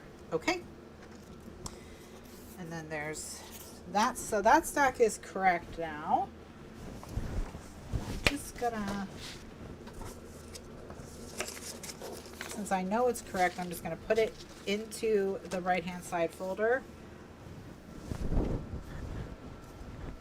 All right. And now I'm going to just finish inking and taping the left-hand side, and then we'll stick everything down.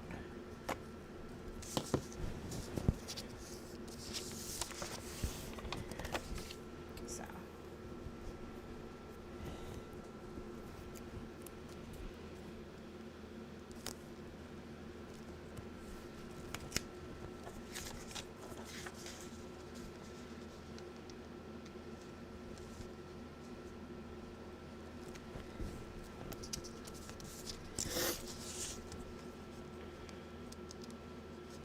Alright, so just a reminder that June, the first show of June, which is 2 weeks from now, the first show of June, we will be doing 2 book club discussions. In the afternoon shows, we'll be discussing the weird book. Oh, yeah, True Biz. In the afternoon shows, we'll be discussing True Biz, and then in the evening shows, we'll be discussing Did You Hear About Kitty Carr? I do have a way to let you know when the book is being discussed, and the book discussions are always spoiler discussions. So if you have any intention of reading these books at any point in your life, you know, and you don't want to be spoiled, essentially what I do is we talk about the books when I'm doing stuff like this, when I'm adding like tape to things and whatever, so that you can just mute and you're not going to miss like actual instruction telling you how to do stuff. So no worries there. You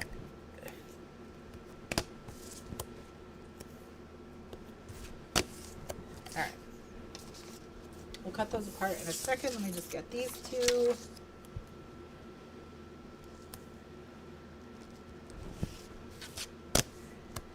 And I go off the corner because I want to make sure that the whole corner has tape on it. So that's why I go off the edge. And I'll do that on the other side as well.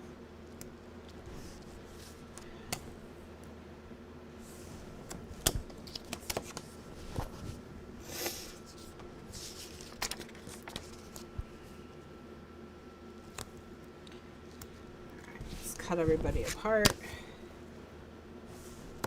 Okay. All right, so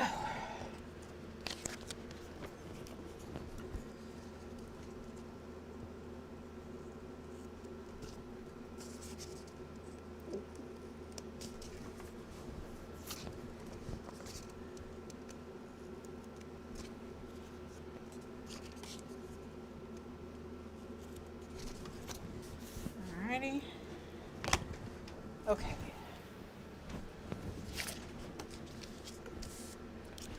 All right, so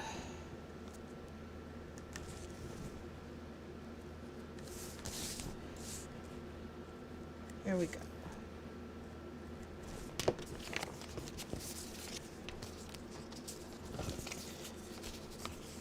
Okay, so I just have to take a really quick break, unfortunately,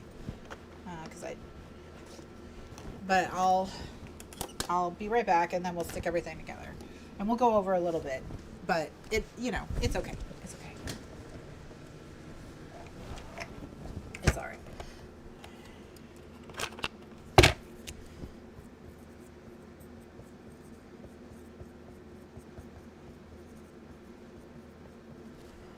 All right, I'll be right back.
Alright, I have returned.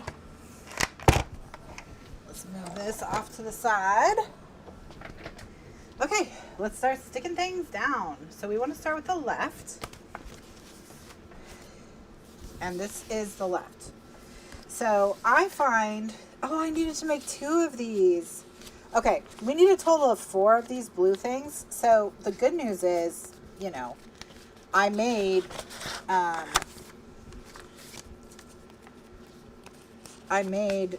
enough that we can do one side completely complete, and then I'll just print the other 2 that we need out for the other side. But essentially, so let me just go grab the one from the other side really quickly, so I can use it. But I found the best way is to work from this layer up. Now, I show you a way to cut these so that you can kind of pull them out and put them off to the side, and that can actually help a lot with this page here. So first page, we're gonna first piece we're gonna peel.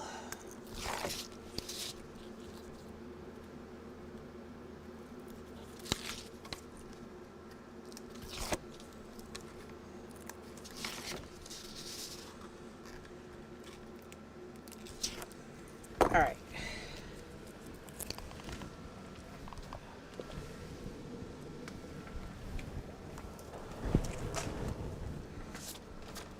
Okay.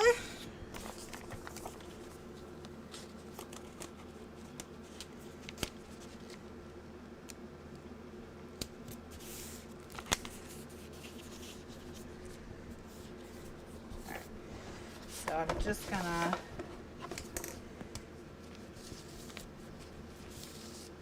make sure it's nice and pushed down. Okay, then while this is still out, you can see how much, if anything, you might need to cut off. So I need to cut off, you know, maybe an 1/8 of an inch. So not too bad for me on this one. So there's a couple ways you can do it, but I'm just going to cut a 1/4 inch off the bottom with my rotary trimmer.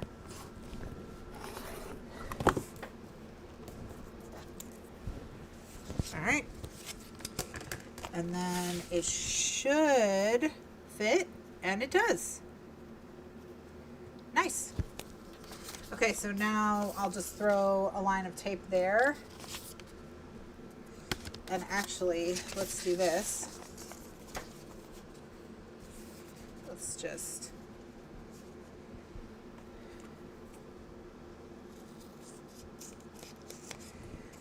use it as a guideline.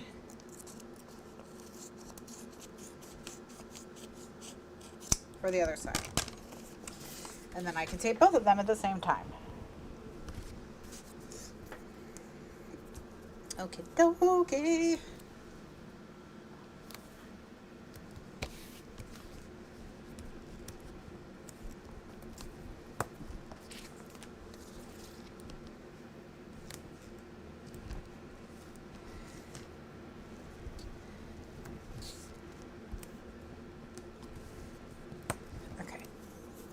All right, so now we just stick them down. And the reason why you put this one down first is because it really helps you see where this edge is so that you get it lined up easier.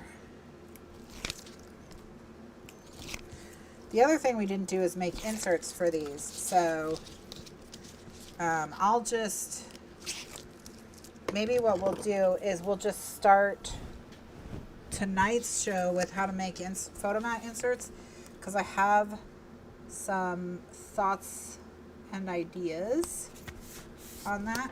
All right, and then I can kind of tuck it back in, and then once I've tucked it back in, I just kind of burnish over it again.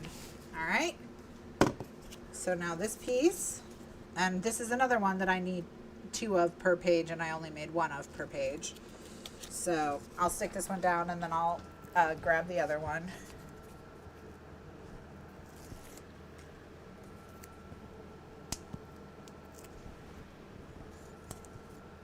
And what I'll do is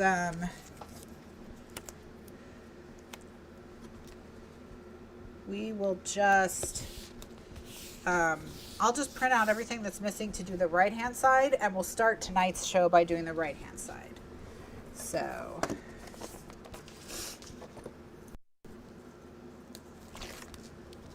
all right, so once we've done that, we go back to the blue. We'll do the blue first because the blue makes it easy to line up the horses. And again, to pull out, you just kind of lift up and unhook it.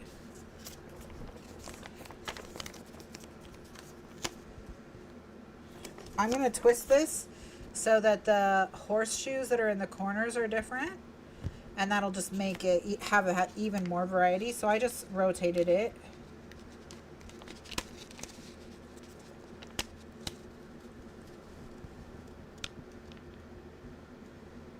Get that lined up, press it down, and then fold this back over, and then check that this is still going to work, and it is. All right.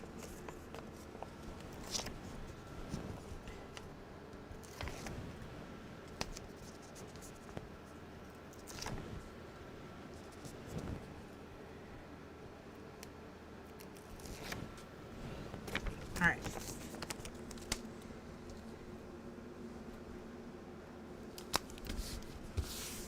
Okay. And then we just kind of hook it back over.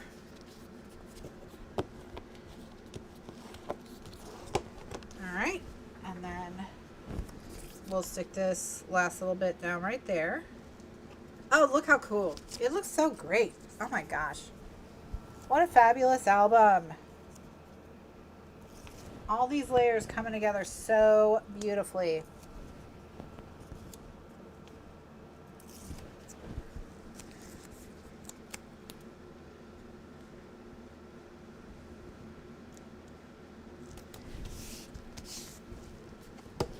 All right, so now this piece, we're just going to check that it's going to fit in this pocket.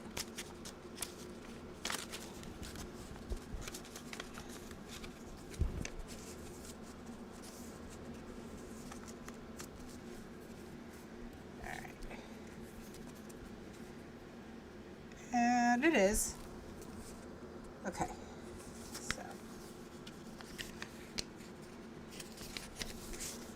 Just gonna have to be careful, I think.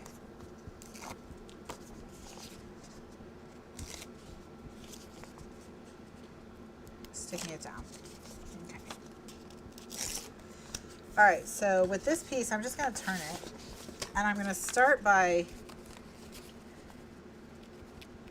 getting into this pocket. Yeah, there we go.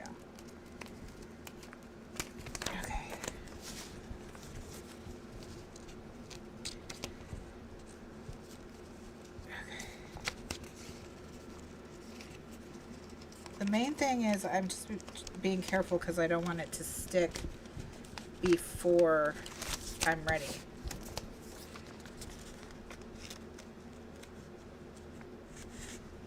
Usually this technique works. I think my slit might be a little too tight. Like it's not quite wide enough.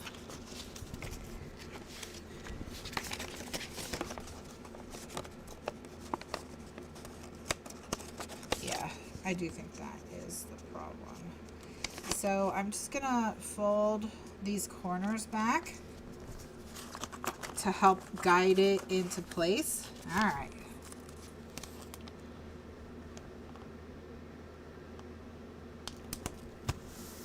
Okay, that solved that problem. So there you go, there's a tip. So, okay, so right here in this middle bit, I'm gonna put a piece of tape because I just want to make sure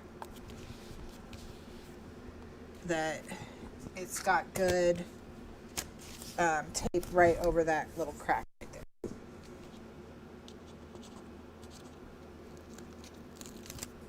Yeah, Kim, liquid glue works much better for pockets, just in general, especially because the main difference with, yeah, so again, we just want to make sure that we're pointing at the photos, because liquid glue also dries fully, so, you know, and you won't, nothing will get, you don't have to worry that if there's like a tiny little bit peeking out, that things will get stuck to it or whatever. So yeah, a very smart thing to use for these pieces, for sure.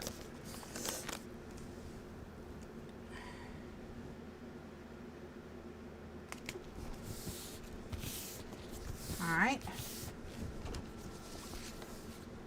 Oh my goodness. I think we're looking pretty fabulous.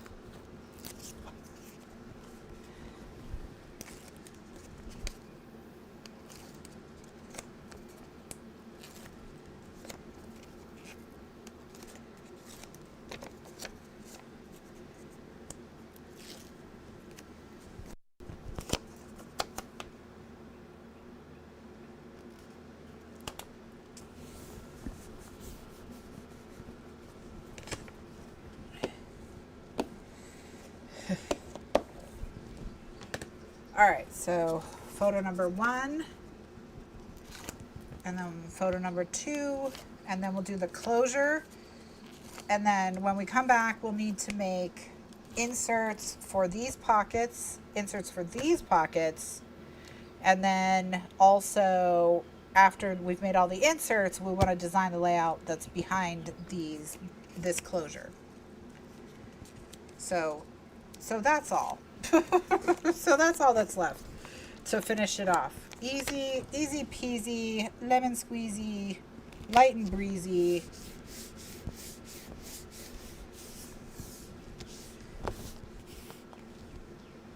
And then the blue and red and white photo mats look great. And then this is where we're going to put the sheriff. So that's going to look super cute. So let's go ahead and do that. This is that closure piece. Instructions on how to make it are in the videos, the construction instructional videos for this. And this is page style A if you're, well, this is the page shift base actually if you're looking for it. So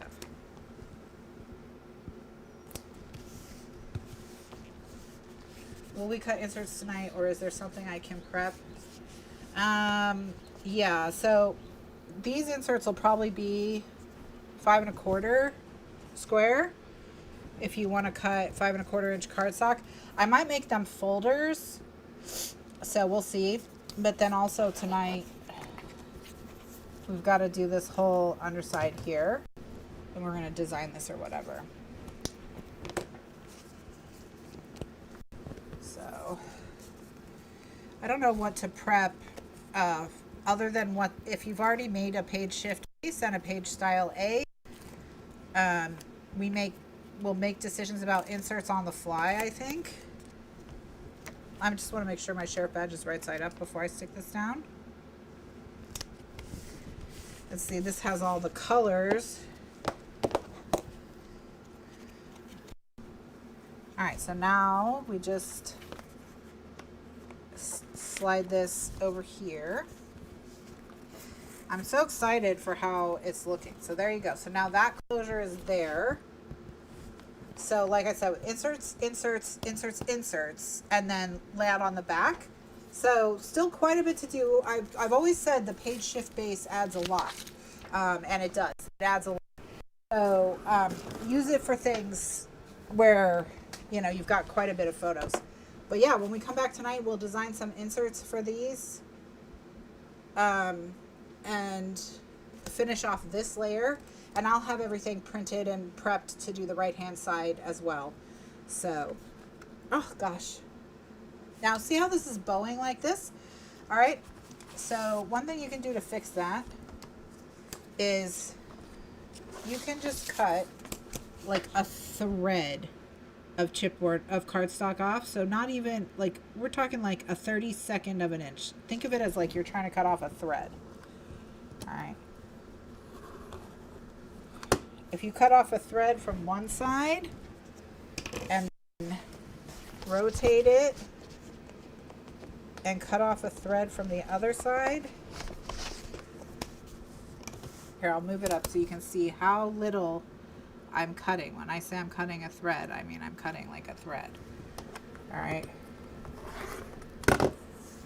Okay, if you cut off a thread from each side, now sometimes when you stick them down, they're far enough apart that they already have a gap, and sometimes when you stick them down, they don't have a gap. Okay, so see here, let me put something underneath it so you can see. See how I cut just a little, so you see it still looks like 1/8 of an inch. It doesn't look like it's short, but now there's a gap. That's all. So if you make a gap, then when you slide this on, it won't bow like it did. It'll lay flat. Okay?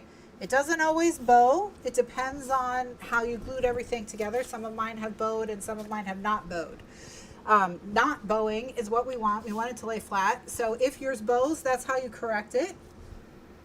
That's all. You just need to make a little room for that seam in the middle, and then that fixes it right up. Ah, what a cute album. Oh my gosh. Oh my gosh. What a cute book. What a cute book. All right.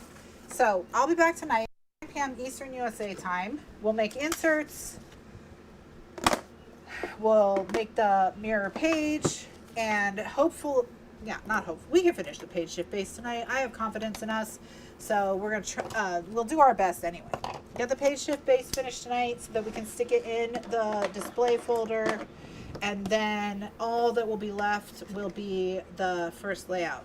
All right, so I said I would show you the product I'm talking about. Let me show you this book cloth. All right. It's right here. I'm just going to unroll it a little bit. All right. So on one side it's paper. On the other side it's like a linen effect. Okay. It looks like linen, and it is cloth. I'm rubbing my hand on it. It's cloth, but it's paper, and it's made to be used with this. This is PVA. PVA is the liquid glue you use in bookbinding. It's completely acid free. It doesn't attract pests. It's archival safe. You know, so I bought a bottle of that, and I think if we paint this on the chipboard with, you know, I got that little paint spreader brush. You saw it with the Tyvek in the instructional videos. Then we'll get a really nice effect. So I think, so that's what I'm talking about. So that'll be for the next one. Okay. So this is paper-backed book cloth, and we're going to experiment with it in the wedding album. So that's a product that I'm going to be using coming up that you may not have in your craft room. So right now I'm going to go and add it to the ideas list. And that is the Amazon link that's always in the video description. So if you open the video description, there's always like a need to know what tools Kathryn uses. It says something like that. And that will take you to the list where I kind of link everything that shows up on the show. So I'm adding it now in the 2 colors that I used, which are brown and gray. So it'll be there.